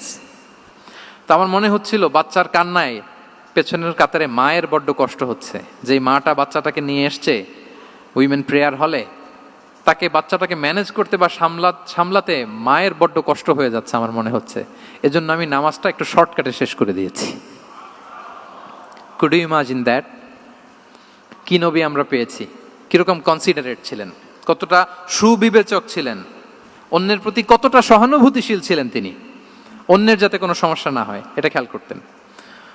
মুআয ইবনে জাবাল রাদিয়াল্লাহু তাআলা আনহুকে মদিনার পাশেই এক মসজিদের ইমাম করে পাঠালেন। উনি ইমামতির দায়িত্ব পেয়ে একবার মাগরিবের নামাজে সূরা বাকারা তেলাওয়াত শুরু করলেন। তো ওনার হয়তো তেলাওয়াত করতে করতে একটা ইমোশন চলে আসছে, উনি তো সুরের ঝংকার দিয়ে তেলাওয়াত করতেছেন। এখন পিছনে যারা মুসল্লি ছিল এরা ছিল সব কৃষিজীবী সাহাবী। এরা কি ছিল? সারা দিন ওট দিয়ে, খেজুর গাছে পানি দিয়ে জান যায় কোনো রকম ফরজ পেরে যায় ঘুমাইতে হবে। এই সাহাবীরা যখন পিছনে দাঁড়াইছে আর উনি ধরছে কোন সূরা? সূরাতুল বাকারা। এখন ওনারা তো আর থাকতে পারে না, ওনার সাথে থাকতে না পারে এক সাহাবী নামাজ রেখে দিয়ে ডাইরেক্ট রাসূল সাল্লাল্লাহু আলাইহি ওয়াসাল্লামের কাছে, কারণ বড় হুজুর তো আছে মদিনায়। যে বিচার দিছে ইয়া রাসূলুল্লাহ, দেখেন এমন একজনকে ইমাম করে অ্যাসাইন করেছেন, উনি মাগরিবের সালাতে সূরা বাকারা পড়ে, আর আমরা হচ্ছি কৃষিজীবী শ্রমজীবী সাহাবী, আমাদের তো এত বড় কেরাতের সাথে জয়েন করা সম্ভব না। রাসূল সাল্লাল্লাহু আলাইহি ওয়াসাল্লাম রেগে গেলেন, চেহারাটা আগুনের গোলার মতো লাল হয়ে গেল। মুআয ইবনে জাবাল রাদিয়াল্লাহু তাআলা আনহুকে ডেকে পাঠালেন, ডেকে বললেন, আফাত্তানুন আনতা ইয়া মুআয, আফাত্তান, তুমি কি ফিতনা সৃষ্টি করতেছো? ওখানে পাঠাইছি কমিউনিটির ইউনিটি ধরে রাখার জন্য, তুমি ওখানে যে ফিতনা সৃষ্টি করতেছো। তুমি কি সাব্বিহ ইসমা রাব্বিকাল আ'লা এই সূরা তোমার মুখস্থ নাই? ওয়াদ-দুহা ওয়াল-লাইলি ইযা সাজা এটা পারো না? ওয়াশ-শামসি ওয়া দুহাহা এটা মুখস্থ নাই? তো তুমি কেন এই সূরাগুলো দিয়ে নামাজ পড়াও না? কেন পড়াও না? এরপর তিনি বললেন, যখন ইমামতির সুযোগ পাবে, সুযোগ পেয়ে লম্বা কেরাত ধরো না, ছোট্ট কেরাত দিয়ে নামাজ শেষ করো। কেননা তোমার পেছনে বয়স্করা আছে, মুরব্বীরা আছে, অসুস্থরা আছে। জাল হাজা, তার একটা জরুরি কাজ পড়ছিল, যাচ্ছিল, হঠাৎ মাগরিবের আজান, ভাবলো রাস্তার পাশে যেহেতু আজান দিছে নামাজটা পড়ে নেই। নামাজে ঢুইকে দেখছে আপনি সূরা বাকারা ধরছেন, তো বেচারা কি কাজ করবে না কি করবে? আর তার তো নিয়ত ছিল ফরজ নামাজটা পড়ি যে বাস ধরবো, এখন আপনি ধরছেন কোন সূরা? বাকারা। দেখেন রাসূল সাল্লাল্লাহু আলাইহি ওয়াসাল্লাম বললেন, যখন ইমামতির চান্স পাবে ছোট সূরা পড়বে, আর যখন তুমি একা পড়বে ফালিউতাউবিল মাশা, যত লম্বা করতে মনে চায় করো, রুকু করো লম্বা, সেজদা করো লম্বা, কেরাত করো লম্বা। রাসূল সাল্লাল্লাহু আলাইহি ওয়াসাল্লাম তো রাতে আধা ঘন্টা 40 মিনিট প্রথম রাকাতে কেরাত পড়তেন, এরপরে আবার 40 মিনিট রুকুতে থাকতেন, রুকু থেকে দাঁড়ায় আবার 40 মিনিট, আবার সেজদায় যেয়ে 40 মিনিট, এরপরে সেজদা থেকে 2 সেজদার মাঝখানে আবার 40 মিনিট, 2 রাকাত দিয়ে এরকম রাতও শেষ করে দিয়েছেন। তো আপনার লম্বা যদি পড়তে মনে চায়, আপনি তো আপনার ব্যক্তিগত নফল সালাতে এভাবে লম্বা করবেন। কিন্তু আমাদের হয়ে গেছে উল্টা, একাকী নামাজ কোন রকম রুকু সেজদা এরকম হয়ে গেছে না অনেকটা। কিন্তু ইমামতির সুযোগ পেলে মাশাআল্লাহ, আল্লাহু আকবার, এইবার শুরু হয়েছে শাইখ সুদাইসির কণ্ঠে এই লম্বা করে। এখন পেছনে মুসল্লিদের কি দশা ওইটা আর আমরা খেয়াল করি না। না, আমাদেরকে অন্যের প্রতি সহানুভূতিশীল হতে শিখিয়েছে ইসলাম, কনসিডারেট হতে শিখিয়েছে, সুবিবেচক হতে শিখিয়েছে, যেটা রাসূল সাল্লাল্লাহু আলাইহি ওয়াসাল্লাম করেছেন। এবং রাসূল সাল্লাল্লাহু আলাইহি ওয়াসাল্লাম কোনো কাজে কাউকে পাঠালে ওনার বিখ্যাত সে বাণীটা বলে দিতেন যে ইয়াসসিরু ওয়ালা তুআসসিরু বাশশিরু ওয়ালা তুনাফিরু, সহজ করে উপস্থাপন করো, কঠিন করো না। সুসংবাদ দিও, মানুষকে দিন থেকে ভাগিও না। আমরা মানুষকে ভয় দেখাই, আমরা এত কঠিন করে ইসলামকে উপস্থাপন করি, মানুষ বলে আগে যেটা করতাম ওইটাই ভালো। তো আমরা যেন দিনকে কঠিন না করি, আমাদের কোনো অ্যাটিটিউডের কারণে যেন মানুষ ইসলাম থেকে ভেগে না যায়। আরেকটা উদাহরণ দেখুন, একবার মাগরিবের কিংবা এশার নামাজে রাসূল সাল্লাল্লাহু আলাইহি ওয়াসাল্লাম লম্বা সেজদা দিলেন। এত লম্বা সেজদা তিনি কখনো দেন না। নামাজ শেষে সাহাবারা জিজ্ঞেস করলেন, ইয়া রাসূলুল্লাহ, আপনি কি নামাজের মাঝখানে অসুস্থ হয়ে গেলেন নাকি? অথবা কোরআনের আয়াত নাজিল হলো নাকি, ওহী নাজিল হলো নাকি? রাসূল সাল্লাল্লাহু আলাইহি ওয়াসাল্লাম বললেন, কুল্লু যালিকা লাম ইয়াকুন ওয়ালাকিন নাবনি ইরতাহালানি ওয়া কারিহতু আন উআজ্জিলাহু হাত্তা ইয়াকদিয়া হাজাতাহ বললেন না, অসুস্থ হই নাই, ওহিও নাজিল হই নাই। আমি যখন সেজদায় গিয়েছি আমার দুই ছোট নাতি হাসান হোসেন আমার কাঁধের উপরে চেপে বসেছে। যতক্ষণ না ওরা খেলা শেষ না করে নিচে নেমেছে আমি সেজদায় লুটিয়েছিলাম, নেমেছে এরপরে মাথা উঠিয়েছি। আমার মাথা উঠানোর কারণে ওদের খেলার একটু ডিস্টার্ব হবে, এজন্য আমি আর সেজদা থেকে মাথা উঠাই নাই। দেখেন, নাতির খেলার যেন ডিস্টার্ব না হয়। পেছনের মহিলা সারির এক বোনের নামাজের সমস্যা হচ্ছে, এগুলো উনি খেয়াল করতেন, ছোট্ট ছোট্ট বিষয়গুলো উনি খেয়াল করতেন। এটাকে বলে কনসিডারেট মাইন্ডসেট। কি বলে? তাহলে আমরা অন্যের প্রতি যেন সহানুভূতিশীল হই, নাকি শুধু নিজেরটাই দেখব? অন্যেরটা দেখার দরকার আছে না নাই বলেন? 8 নাম্বার হচ্ছে ট্রান্সপারেন্সি। ট্রান্সপারেন্সি মানে হচ্ছে স্বচ্ছতা। ওনার জীবনের চাইতে, ওনার বায়োগ্রাফির চাইতে স্বচ্ছ বায়োগ্রাফি আপনি পাবেন না। No public and private divideation, and in the long history of time no one's life has been recorded more transparently than the life of Prophet Muhammad sallallahu alaihi wasallam. রাসূল সাল্লাল্লাহু আলাইহি ওয়াসাল্লামের চেয়ে বেশি পৃথিবীতে এমন সেকেন্ড কোন পারসন আপনি দেখাতে পারবেন না যার জীবনের সবকিছু রেকর্ডেড। সবকিছু রেকর্ডেড। এরকম আছে? ঘরে কি করেছেন, বাইরে কি করেছেন, স্ত্রীর সাথে কি করেছেন, বন্ধুর সাথে কি করেছেন, সাহাবাদের সাথে কি করেছেন, শত্রুর সাথে কি করেছেন, অল আর রেকর্ডেড। সব এন্ড ক্রিস্টাল ক্লিয়ার, একেবারে স্বচ্ছ পানির মতো, স্ফটিক কাচের মতো ক্লিয়ার, ট্রান্সপারেন্ট। ওনার সব কাজে উনি স্বচ্ছতা বজায় রাখতে চাইতেন। কতটা স্বচ্ছ ছিলেন একটা মজার ঘটনা শোনায় আপনাদেরকে। সহিহ বুখারীতে এসেছে, রমাদানের শেষ 10 দিন, দ্য লাস্ট 10 days অফ রমাদানে তিনি ইতিকাফ করতেন। তো ইতিকাফ অবস্থায় স্ত্রীরা এসে রাতে দেখা করে যেত, জরুরি কথা আলাপ থাকলে সেরে যেত। একবার রাতে সফিয়া বিনতে হুয়াই ইবনে আখতাব রাদিয়াল্লাহু তাআলা আনহা আসলেন, ওনার স্ত্রী। কথা হলো এবার ওনাকে একটু এগিয়ে দিবেন। মসজিদ থেকে রাসূলুল্লাহ সাল্লাল্লাহু আলাইহি ওয়াসাল্লাম বারান্দার দিকে পাশ দিয়ে আসলেন এগিয়ে দেওয়ার জন্য। ইন দ্য মিন টাইম হঠাৎ দুইজন আনসারী সাহাবী পাশ দিয়ে হেঁটে যাচ্ছেন। রাসূলুল্লাহ সাল্লাল্লাহু আলাইহি ওয়াসাল্লাম আম্মাজানকে বিদায় দিবেন এখানে। হঠাৎ করে তিনি আওয়াজ করে বললেন, আলা রিসলিকুমা, এই দাঁড়াও।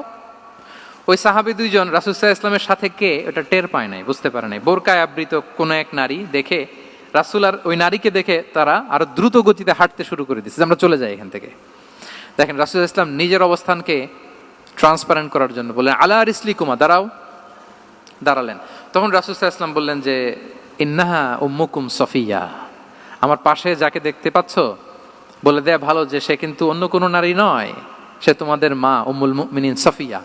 সাহাবারা বলে, সুবহানাল্লাহ ইয়া রাসূলুল্লাহ, ইয়া রাসূলুল্লাহ, এ কেমন কথা? আপনি কেন আমাদের কাছে জবাবদিহি করতে যাচ্ছেন বা ক্লারিফাই করছেন?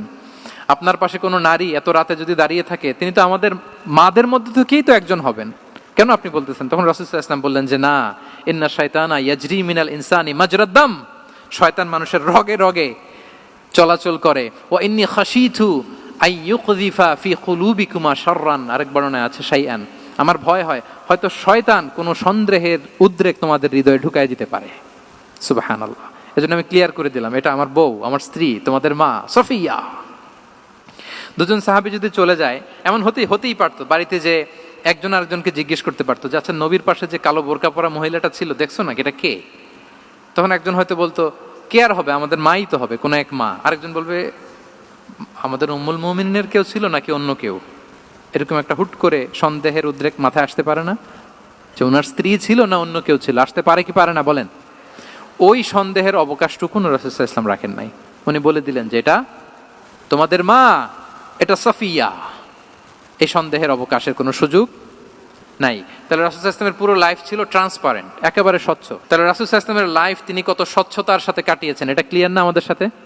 Transparent mindset. 9 নাম্বার হচ্ছে অ্যাপ্রিশিয়েটিভ, অর্থাৎ অন্যের প্রশংসা করা। আমরা অনেক সময় অন্য কেউ ভালো কাজ করলে অ্যাপ্রিশিয়েট করতে চাই না। আমরা গুণমুগ্ধ হই কিন্তু গুণগ্রাহী হতে চাই না।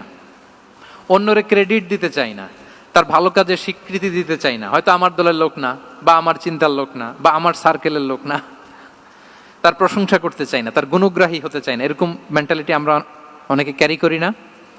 রাসূল সাল্লাল্লাহু আলাইহি ওয়াসাল্লাম এটা করেননি। ভালো কিছু দেখলে মুসলিম হোক অমুসলিম হোক অ্যাপ্রিশিয়েট করতেন। Basically he develop the culture of appreciation. এটা আমাদের করতে হবে। আপনার ছেলে ভালো কিছু করেছে, অ্যাপ্রিশিয়েট করেন, ও কনফিডেন্স ফিরে পাবে। আপনার স্ত্রী ভালো রান্না করেছে, অ্যাপ্রিশিয়েট করেন, সে আনন্দিত হবে। আপনার বন্ধু ভালো কিছু একটা করেছে, তাকে ইন্সপায়ার করেন, অ্যাপ্রিশিয়েট করেন। রাসূল সাল্লাল্লাহু আলাইহি ওয়াসাল্লাম একবার এক বৈঠকে 8 জন সাহাবীকে 8টা কমপ্লিমেন্ট দিয়েছেন। 8টা অ্যাপ্রিসিয়েশন দিয়েছেন। তিনি বলেছেন আরহামু উম্মতি বি উম্মতি আবু বকর। দেখেন 8 জন সাহাবীর 8টা গুণের বর্ণনা দিচ্ছেন। তিনি বললেন আমার উম্মতের মধ্যে সবচাইতে রহম দিলের সাহাবী হচ্ছে কে? আবু বকর রাদিয়াল্লাহু তাআলা। এত রহম দিলের ছিলেন, উনি যখন আল্লাহ রাসূল সাল্লাল্লাহু আলাইহি ওয়াসাল্লামের ইন্তেকালের পরে মসজিদে নববীতে যখন নামাজে দাঁড়াতেন, কান্নার চোটে উনি কেরাতই পড়তে পারতেন না। কমপ্লেন করতো সাহাবারা যে আমরা তো কেরাত বুঝি না, একটু স্পষ্ট করে পড়েন, কান্না একটু থামান। কেন কাঁদতেন? কারণ উনি যখন নামাজে দাঁড়াতেন ওনার ফিলিংসটা হতো এরকম যে কাইফা আকুমু মাকামা রাসূলিল্লাহ, আমি রাসূলের জায়গায় কিভাবে দাঁড়াই? এখানে তো আমার রাসূল দাঁড়িয়ে ইমামতি করেছেন, আমি নবীর জায়গায় দাঁড়িয়ে কিভাবে নামাজটা পড়াই? এই অনুভব থেকে উনি যে কাঁদতে শুরু করতেন, এই কান্নার ধাক্কায় উনি আর তেলাওয়াতই আগাতে পারতেন না। আরহামু উম্মতি বি উম্মতি আবু বকর। আমার উম্মতের মধ্যে সবচাইতে রহম দিলের হচ্ছেন আবু বকর। ও আসাদ্দুহুম ফি আমরিল্লাহি উমর। দেখেন প্রশংসা করতেছেন। আর আমার উম্মতের মধ্যে আল্লাহর দ্বীন বাস্তবায়নে সবচাইতে কঠোর হচ্ছে ওমর। মুনাফিকরা ওনাকে জমের মতো ভয় পেত, ইভেন শয়তান ভয় পেত। রাসূল সাল্লাল্লাহু আলাইহি ওয়াসাল্লাম বলেন ওমর, তুমি যদি এই রাস্তা দিয়ে হাঁটো, শয়তান যদি দেখতে পায়, শয়তান এই রাস্তা রেখে দিয়ে অন্য কোনো রাস্তা থাকলে ওইটা দিয়ে হাঁটে। সুবহানাল্লাহি বিহামদিহি। আমাদের অনেক সময় এমন হয় না যে আমাদের বাচ্চারা, ছেলেমেয়েরা খেতে চায় না, আমাদের নাতি নাতনিরা খেতে চায় না, মায়েরা খাবার নিয়ে পেছনে পেছনে ঘুরে, আর তখন ভয় দেখায় এই রাত্রিবেলা তাড়াতাড়ি খাও, ওই যে বাঘ আসবে বাঘ, বিড়াল আসবে বিড়াল, তাড়াতাড়ি না খেলে কিন্তু ভূত আসবে ভূত। এরকম বলেন আপনারা? বলেন না? এই দায়িত্ব তো আপনাদের কাঁধে থাকে না? তো ওই যে আমাদের বোনরা বলতে পারবে, বোনরা খাবার নিয়ে ঠিকই রাত্রিবেলায় বাচ্চাদের পেছনে পেছনে এরকম দৌড়াতে হয়। তো কি বলতে হয় যে এই ভূত আসলো ভূত, ওই যে বিড়াল আসলো বিড়াল, কুকুর আসলো, এইগুলো বললে বাচ্চারা আবার ভয় পায়, তাড়াতাড়ি করে খায়। তো মদিনাতেও মদিনার বাচ্চারা খেতে চাইতো না। তো খেতে না চাইলে মায়েরা ভূত আসতেছে, ভাল্লুক আসতেছে এগুলো না বলে বলতো হা হুয়া ইয়াতি উমর, ইয়াতি উমর, তাড়াতাড়ি খাও তাড়াতাড়ি খাও, ওই যে ওমর আসতেছে ওমর। সুবহানাল্লাহি বিহামদিহি। ওয়া আশাদ্দুহুম ফি আমরিল্লাহি উমর। আল্লাহর দ্বীন বাস্তবায়নে সবচেয়ে কঠোর ছিলেন ওমর রাদিয়াল্লাহু তাআলা আনহু। ওয়া আসদাকুহুম হায়াআন উসমান। সবচেয়ে লাজুক সাহাবী ছিলেন উসমান রাদিয়াল্লাহু তাআলা আনহু। শুধু অর্থ বলে যাই। ওয়া আকরাউহুম লিকিতাবিল্লাহি উবাই ইবনে কাব। সবচেয়ে কোরআনের ভালো কেরাত পড়তে পারতেন উবাই ইবনে কাব। আফরাদুহুম যায়েদ ইবনে সাবিত। উত্তরাধিকার বন্টনের নীতিমালা, ফারায়েজের জ্ঞান ছিল যায়েদ ইবনে সাবিত রাদিয়াল্লাহু তাআলা আনহু। ওয়া আ'লামুহুম বিল হালালি ওয়াল হারামি মুআদ ইবনে জাবাল। এই উম্মতের হালাল হারামের স্পেশালিস্ট সাহাবী হচ্ছেন মুআদ ইবনে জাবাল। আলা ওয়া ইন্না লিকুল্লি উম্মাতিন আমিনান ওয়া আমিনা হাদিহিল উম্মাহ আবু উবাইদা ইবনুল জাররাহ। সব উম্মতের একজন বিশ্বস্ত লোক থাকে, এই উম্মতের সবচাইতে বিশ্বস্ত লোক হচ্ছে আবু উবাইদা ইবনুল জাররাহ। দেখেন 8 জন সাহাবীর 8টা গুণের কথা বললেন। আচ্ছা, রাসূল সাল্লাল্লাহু আলাইহি ওয়াসাল্লাম যখন সাহাবীদের প্রশংসা করেছেন, ওই সাহাবীদের কেমন লেগেছে বলেন তো? ফিলিংসটা ভালো লেগেছে না? হৃদয়ে জুড়িয়েছে, ইন্সপায়ার্ড হয়েছেন, মোটিভেটেড হয়েছেন। সাহাবীদের মধ্যে সবচাইতে সুরেলা গলার কণ্ঠের অধিকারী ছিলেন আবু মুসা আল-আশআরী রাদিয়াল্লাহু তাআলা আনহু। তো রাসূল সাল্লাল্লাহু আলাইহি ওয়াসাল্লাম একবার রাত্রিবেলা তার বাসার পাশ দিয়ে যাচ্ছিলেন, দীর্ঘ সময় ওনার কণ্ঠের তেলাওয়াত শুনলেন। পরের দিন সকালে বললেন যে আবু মুসা, তুমি তো চমৎকার গলায় তেলাওয়াত করো। আবু মুসা বলে, ইয়া রাসূলুল্লাহ, আমি তো কোনোদিন আপনার সামনে দাঁড়িয়ে তেলাওয়াত করি না, আপনি কি করে জানলেন? রাসূল সাল্লাল্লাহু আলাইহি ওয়াসাল্লাম বললেন, গত রাতে তুমি যখন তেলাওয়াত করছিলে, আমি তোমার ঘরের পাশ দিয়ে যাচ্ছিলাম, আমি মনোযোগ দিয়ে শুনেছি। আবু মুসা বলে, ইয়া রাসূলুল্লাহ, আপনি আমার তেলাওয়াত শুনতেছেন, ওইটা জানলে তো আমি ফজর পর্যন্ত তেলাওয়াত চালিয়ে যেতাম, হাত্তাল ফাজর আমি তেলাওয়াত চালিয়ে যেতাম ইয়া রাসূলুল্লাহ। আল্লাহ রাসূল সাল্লাল্লাহু আলাইহি ওয়াসাল্লাম তখন বললেন, লাকাদ উতিতা মিজমারান মিন মাজামিরি আলি দাউদ। হে আবু মুসা, দাউদ আলাইহিস সালামের গলায় আল্লাহ তাআলা যেমনি সুরের ঝংকার দিয়েছেন, এই উম্মতের মধ্যে তোমার গলায় আল্লাহ সেই সুরের লহরী ঢেলে দিয়েছে। বলেন এই অ্যাপ্রিসিয়েশন যখন রাসূলের মুখ থেকে পাইলো কেমন লাগবে ওনার? এখানে ধরেন আপনি কেউ হাফেজে কোরআন শেখ সুদাইস যদি বলে যে মাশাআল্লাহ মাশাআল্লাহ আনতা কারিউল কুররা, আপনাকে যদি এটা বলে কেমন লাগবে আপনার? হ্যাঁ, সারা দুনিয়া তো এটা বলে বেড়াবেন যে শেখ সুদাইস আমার রেসিটেশনের প্রশংসা করেছে, খাবার ইমাম আমার প্রশংসা অ্যাপ্রিসিয়েট করেছে। আর স্বয়ং রাসূলুল্লাহ সাল্লাল্লাহু আলাইহি ওয়াসাল্লাম যখন বলে তোমার গলায় আল্লাহ সুরের ঝংকার ঢেলে দিয়েছে, তখন ওনার কেমন লেগেছে? এজন্য আপনার ছেলে মেয়ে, স্ত্রী, বন্ধু, আপনার সার্কেলের কেউ কোনো ভালো কাজ করলে কৃপণতা করবেন না, অ্যাপ্রিসিয়েট করুন। রাসূল সাল্লাল্লাহু আলাইহি ওয়াসাল্লাম অ্যাপ্রিসিয়েশন আমাদেরকে শিখিয়েছেন। ইভেন মুখাইরেক নামে এক ইহুদি ছিল, মদিনার সব ইহুদিরা বিট্রে করেছে, কিন্তু এই মুখাইরেক নামে এক ইহুদি উহুদের যুদ্ধে মুসলিমদের পক্ষে লড়াই করে নিহত হয়েছে, সে তার কথা রেখেছে। মুসলিম সাহাবীদের শহীদদের লাশের সাথে যখন এই ইহুদি তার লাশও আনা হলো, রাসূল সাল্লাল্লাহু আলাইহি ওয়াসাল্লাম তার দিকে তাকায় বললেন, মুখাইরিক খায়রু ইয়াহুদ, Mukhayriq is the best among Jewish. তিনি বললেন মুখাইরিক, এই পৃথিবীতে যত ইহুদি আছে এখানকার ইহুদিদের মধ্যে মুখাইরিক হচ্ছে সবচেয়ে শ্রেষ্ঠ ইহুদি। দেখেন মুখাইরিক কোন ধর্মের ছিলেন? মুসলিম নাকি? কোন ধর্মের? ইহুদি হওয়ার পরেও তাকে এপ্রিসিয়েশন করতে রাসূল সাল্লাল্লাহু আলাইহি ওয়াসাল্লাম ভুলেন নাই। তাহলে আমরা যেন এপ্রিসিয়েটিভ মাইন্ডসেটের অধিকারী হই। 10 নম্বরে হচ্ছে ফ্লেক্সিবল, মানে কোনো বিষয়ে খুব অনড় হয়ে থাকা, এটা রাসূল ইসলাম ছিলেন না, ফ্লেক্সিবল ছিলেন।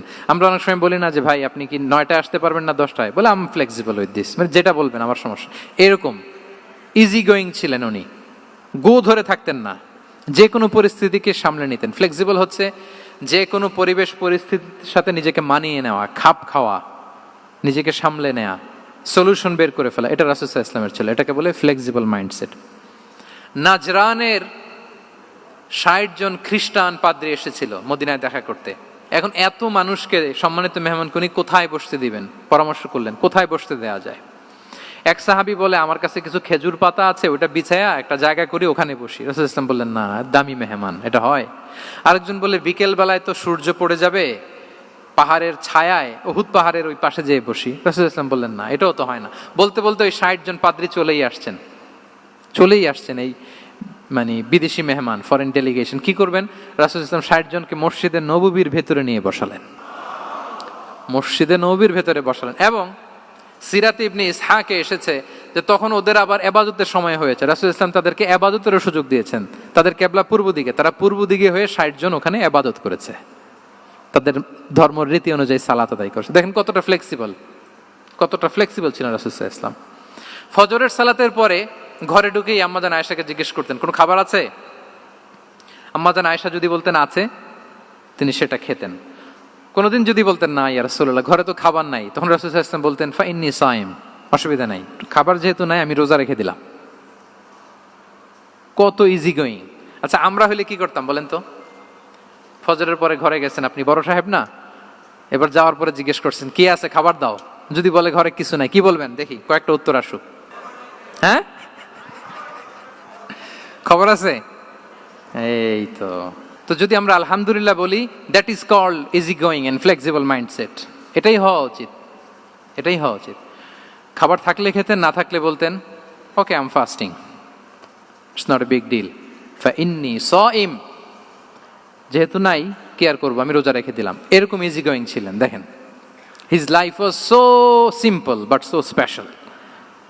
মুহাম্মদ সাল্লাল্লাহু আলাইহি ওয়াসাল্লাম তাহলে ফ্লেক্সিবল ছিলেন। 11 নম্বর হচ্ছে অপটিমিস্টিক মাইন্ডসেটের অধিকারী ছিলেন। অপটিমিস্টিক, প্যাসিমিস্টিক ছিলেন না, মানে ইতিবাচক চিন্তা করতেন সবসময়। কি চিন্তা করতেন? আপনি আজকের এই হলরুমের কিছু ভুল ধরতে পারবেন না? যদি বলে যে কয়েকটা ভুল ধরেন, বলবেন যে এই সমস্যা, সাউন্ডের সমস্যা, ওইদিকে এটা নাই, ওইদিকে এটা নাই, এটা হচ্ছে ভুল। আপনি প্যাসিমিস্টিকটা ধরলেন। এবার যদি বলা হয় আজকের এই প্রোগ্রামের কয়েকটা পজিটিভ দিক বলেন, তখন আপনি কিন্তু কয়েকটা পয়েন্ট বের করতে পারবেন যে এটা ছিল একটা ইতিবাচক দিক, এই প্রোগ্রামের এটা ছিল একটা পজিটিভ দিক। তো রাসূল সাল্লাল্লাহু আলাইহি ওয়াসাল্লাম ওই পজিটিভ দিকগুলোতে ফোকাস করতেন। Come back positive, not go back negative. রাসূল সাল্লাল্লাহু আলাইহি ওয়াসাল্লামের কাছে এসে যদি কেউ বলতে ইয়া রাসূলুল্লাহ আমি খুব অসুস্থ, রাসূল সাল্লাল্লাহু আলাইহি ওয়াসাল্লাম বলতেন লা বাসা আলাইকা তুহুরুন ইনশাআল্লাহ, ইয়া রাসূলুল্লাহ আমি অসুস্থ। রাসূল সাল্লাল্লাহু আলাইহি ওয়াসাল্লাম বলতেন আরে don't worry, it will cleanse up you from your sins if Allah wish, ইনশাআল্লাহ এতে তোমার যে গুনাহ টুনা আছে, পাপ আছে, এই পাপগুলোকে আল্লাহ তাআলা এই অসুস্থতা দিয়ে মোচন করে দিচ্ছেন। পড়েন সুবহানাল্লাহ। তাইলে আপনি অসুস্থতার মধ্যে একটু হালকা হলেন না, যে জ্বরে ভুগতেছি কিন্তু এই জ্বরে নাকি আমার গুনাহ মাফ হয়ে যায়। পেটের ব্যথায় আক্রান্ত, মাথা ব্যথায় আক্রান্ত, কিন্তু এটাতে নাকি আল্লাহ আমার পাপ মোচন করে দেয়, তাহলে একটু ভাল লাগবে না? তাহলে দেখেন একটা কঠিন পরিবেশকে রাসূল সাল্লাল্লাহু আলাইহি ওয়াসাল্লাম সহজ করতেন। অসুস্থ শুনলেই লা বাস তুহুরুন ইনশাআল্লাহ, আর কিছু হবে না, আল্লাহ তোমার গুনাহ মাফ করে দিচ্ছে। অসুস্থ ব্যক্তি দেখলেই মাথায় হাত দিয়ে দোয়া করতেন আল্লাহুম্মা রাব্বান নাস আযহিবিল বাস ইশফি আনতাশ শাফি লা শিফা ইল্লা শিফাউক শিফাআন লা ইউগাদিরু সাকামা। উজ্জীবিত হয়ে যেত অসুস্থ ব্যক্তি। আমরা কি করি? কাউকে অসুস্থ দেখলে, রোগাক্রান্ত দেখলে, ওই রোগে সবচাইতে কষ্ট পেয়ে যে মারা গেছে তার ঘটনা বলা শুরু করি যে হায় রে ভাই আপনার ক্যান্সার, আমার এক খালা ছিল ক্যান্সারের 4th স্টেজে চলে গেছিল, 14টা কেমো দেয়া লাগছে, এই যে ফিরিস্তি একেবারে ওনার দাফন কাফন পর্যন্ত। এখন বলেন ওই লোক যাও সুস্থ ছিল, এখন আর সুস্থ থাকবে? কথা বলেন, থাকবে? একটা দিব্যি সুস্থ মানুষকে যদি আপনি বলেন ভাই আপনাকে দেখতে কেমন যেন একটু রোগা রোগা লাগতেছে, অসুস্থ নাকি? এরপরে প্ল্যান করে ধরেন আপনি বললেন, উনি আবার ওদিকে যাওয়ার পরে আরেকজনকে প্ল্যান করে বলতে বললেন, ও বললো ভাই ব্যাপার কি, চেহারাটা কেমন শুকনা শুকনা। এরকম 5 জন বলার পরে ওই বিকেলে কাঁথা গায়ে দিয়ে শুয়ে ফেলবে বিছানায়। তো আপনি অসুস্থ এমনি বানায় ফেলছেন। কিন্তু রাসূলুল্লাহ সাল্লাল্লাহু আলাইহি ওয়া আলিহি ওয়াসাল্লাম উনি বলতেন লাবাস লাবাস আলাইক তাহুরুন ইনশাআল্লাহ, আরে সুস্থ হয়ে যাবা। এজন্য দেখতে গেলে আপনি উৎসাহিত করবেন, বলবেন আরে ভাই আপনারা তো খুব সুস্থ লাগতেছে। কে বলছে আপনি অসুস্থ? অসুস্থতার কোনো ছোঁয়াই তো আপনার মধ্যে নাই। হ্যাঁ, you are looking very fine, চমৎকার লাগতেছে আপনার, কে বলছে? তো ভালো হয়ে যাচ্ছেন। এটা বললে উনি আশা পায়। আর আপনি যদি ওই রোগে সবচেয়ে কষ্ট পেয়ে যে মারা গেল, এই ঘটনা যদি ওনারে শোনান, উনি বাঁচবে বলেন? তাহলে আমরা মানুষকে উৎসাহিত করব, অপটিমিস্টিক হব, প্যাসিমিস্টিক হব না। এবার বলুন হুনাইনের যুদ্ধে, কুইজ, হুনাইনের যুদ্ধ কত হিজরিতে হয়েছিল? 8ম। হ্যাঁ, মাত্র 2-4 জন বলতেছে। আমাদের ওই যে হাসানা ফাউন্ডেশনের একটা সিরা অলিম্পিয়াড চলতেছে, এটাতে অংশগ্রহণ করতে হবে আপনাদের। আমরা প্রতিদিন একটা করে কুইজ জানান দিচ্ছি মানুষদেরকে, একেবারে সব মুখস্থ হয়ে যাবে ইনশাআল্লাহ। তাহলে 8ম হিজরিতে হাওয়াজিন বনু সাকিব গোত্রের বিশাল ব্যাটালিয়ন নিয়ে ওরা আসছে, এবং ওরা আসছে যে আমরা শুধু একা যাব না, আমাদের স্ত্রী বাচ্চা কাচ্চা, আমাদের যার ঘরে যত সম্পদ আছে সব নিয়ে মরুভূমিতে যাব। এটা নিয়ে যাব কেন? সবার মধ্যে যেন ইন্সপিরেশন আসে যে যদি আমরা হারি আমরা সব শেষ, আমাদের সম্পদও নিয়ে যাবে। আর এগুলো রক্ষার জন্য হলেও মুহাম্মদের বিরুদ্ধে আমাদেরকে জয়লাভ করতে হবে। কি টেকনিক দেখেন। সব যখন নিয়ে দাঁড়াইছে বিশাল বাহিনী, এক সাহাবী এসে বলল ইয়া রাসূলুল্লাহ, কালকে তো আমাদের খবর আছে, এই বাহিনীকে আমরা কি করে পরাস্ত করব? ইয়া রাসূলুল্লাহ, এসে দেখুন, পাহাড় থেকে দেখুন কত বিশাল বাহিনী। রাসূল সাল্লাল্লাহু আলাইহি ওয়াসাল্লাম দেখা মাত্রই বললেন তিলকা গনিমাতুল মুসলিমিনা গাদান ইনশাআল্লাহ। আরবি যারা বুঝেন যে it will be the war booty for the Muslim community tomorrow ইনশাআল্লাহ। আরে এগুলো তো আমরা সব গনিমত আকারে ব্যাগে কইরা মদিনায় নিয়ে যাব। এই যুদ্ধে জয়লাভ করে যা আছে এগুলো উটে করে ওয়ার বুটি হিসেবে মদিনায় নিয়ে যাব। বলার সাথে সাথে সাহাবীদের সব ভয় দূর হয়ে গেল, আবার প্রাণ ফিরে পেলেন, সজীব হয়ে উঠলেন, উজ্জীবিত হলেন। তাহলে আমরা অপটিমিস্টিক হব, আমরা ইতিবাচক চিন্তা করব। এবং ইসলাম আল্লাহ তাআলার ব্যাপারেও আমাদেরকে ইতিবাচক ধারণা রাখতে উৎসাহিত করে। হাদিসে কুদসিতে আল্লাহ বলেন আনা ইনদা যান্নি আবিদি বি, আমার বান্দার নিকট আমি তেমন, আমার বান্দা আমার ব্যাপারে ঠিক যেমন ধারণা করে। আপনি যদি ধারণা করেন আল্লাহ দয়ালু, ঠিক আল্লাহ তাআলাকে দয়ালু পাবেন। এখন বলেন আল্লাহর ব্যাপারে কার ধারণা কেমন? আল্লাহ তাআলা খুব প্রতিশোধ পরায়ণ না? প্রচন্ড রাগী, আমাদের সবাইকে জাহান্নামে দেওয়ার জন্য বসে আছেন না? তাহলে কি ধারণা বলেন তো? তিনি দয়াময়, তিনি মেহেরবান, তিনি আমাদেরকে অবশ্যই ক্ষমা করবেন। এই বিশ্বাস আল্লাহর প্রতি আমাদের সবার আছে তো? এই বিশ্বাস যদি থাকে ঠিকই আল্লাহ তাআলাকে রহমান রাহিম হিসেবেই আপনি পাবেন। লাস্ট হচ্ছে রেজিলিয়েন্ট। শেষ, I am going to conclude my speech today. Resilient হচ্ছে যাকে থামানো যায় না, আনস্টপেবল। সংকট কাটিয়ে ঘুরে দাঁড়ানোর সামর্থ্য যার থাকে তাকে বলে রেজিলিয়েন্ট। লেগে থাকার মানসিকতা, টিকে থাকার যোগ্যতা, সহজে হার না মানার যে অ্যাটিটিউড, এটাকে বলে রেজিলিয়েন্ট মাইন্ডসেট। রাসূল সাল্লাল্লাহু আলাইহি ওয়াসাল্লামকে আল্লাহ তাআলা এই মাইন্ডসেট দিয়েছিলেন। ওনাকে হারাইতে পারছে কেউ? জীবনের সাথে এটা সেট করে নেন যে আমি কখনো হারি না, আমি হয় জিতি নয় শিখি। আমি কখনো হয় জিতি নয় শিখি। এই মাইন্ডসেট যদি গ্রো করেন আপনার হারাইতে পারবে কেউ?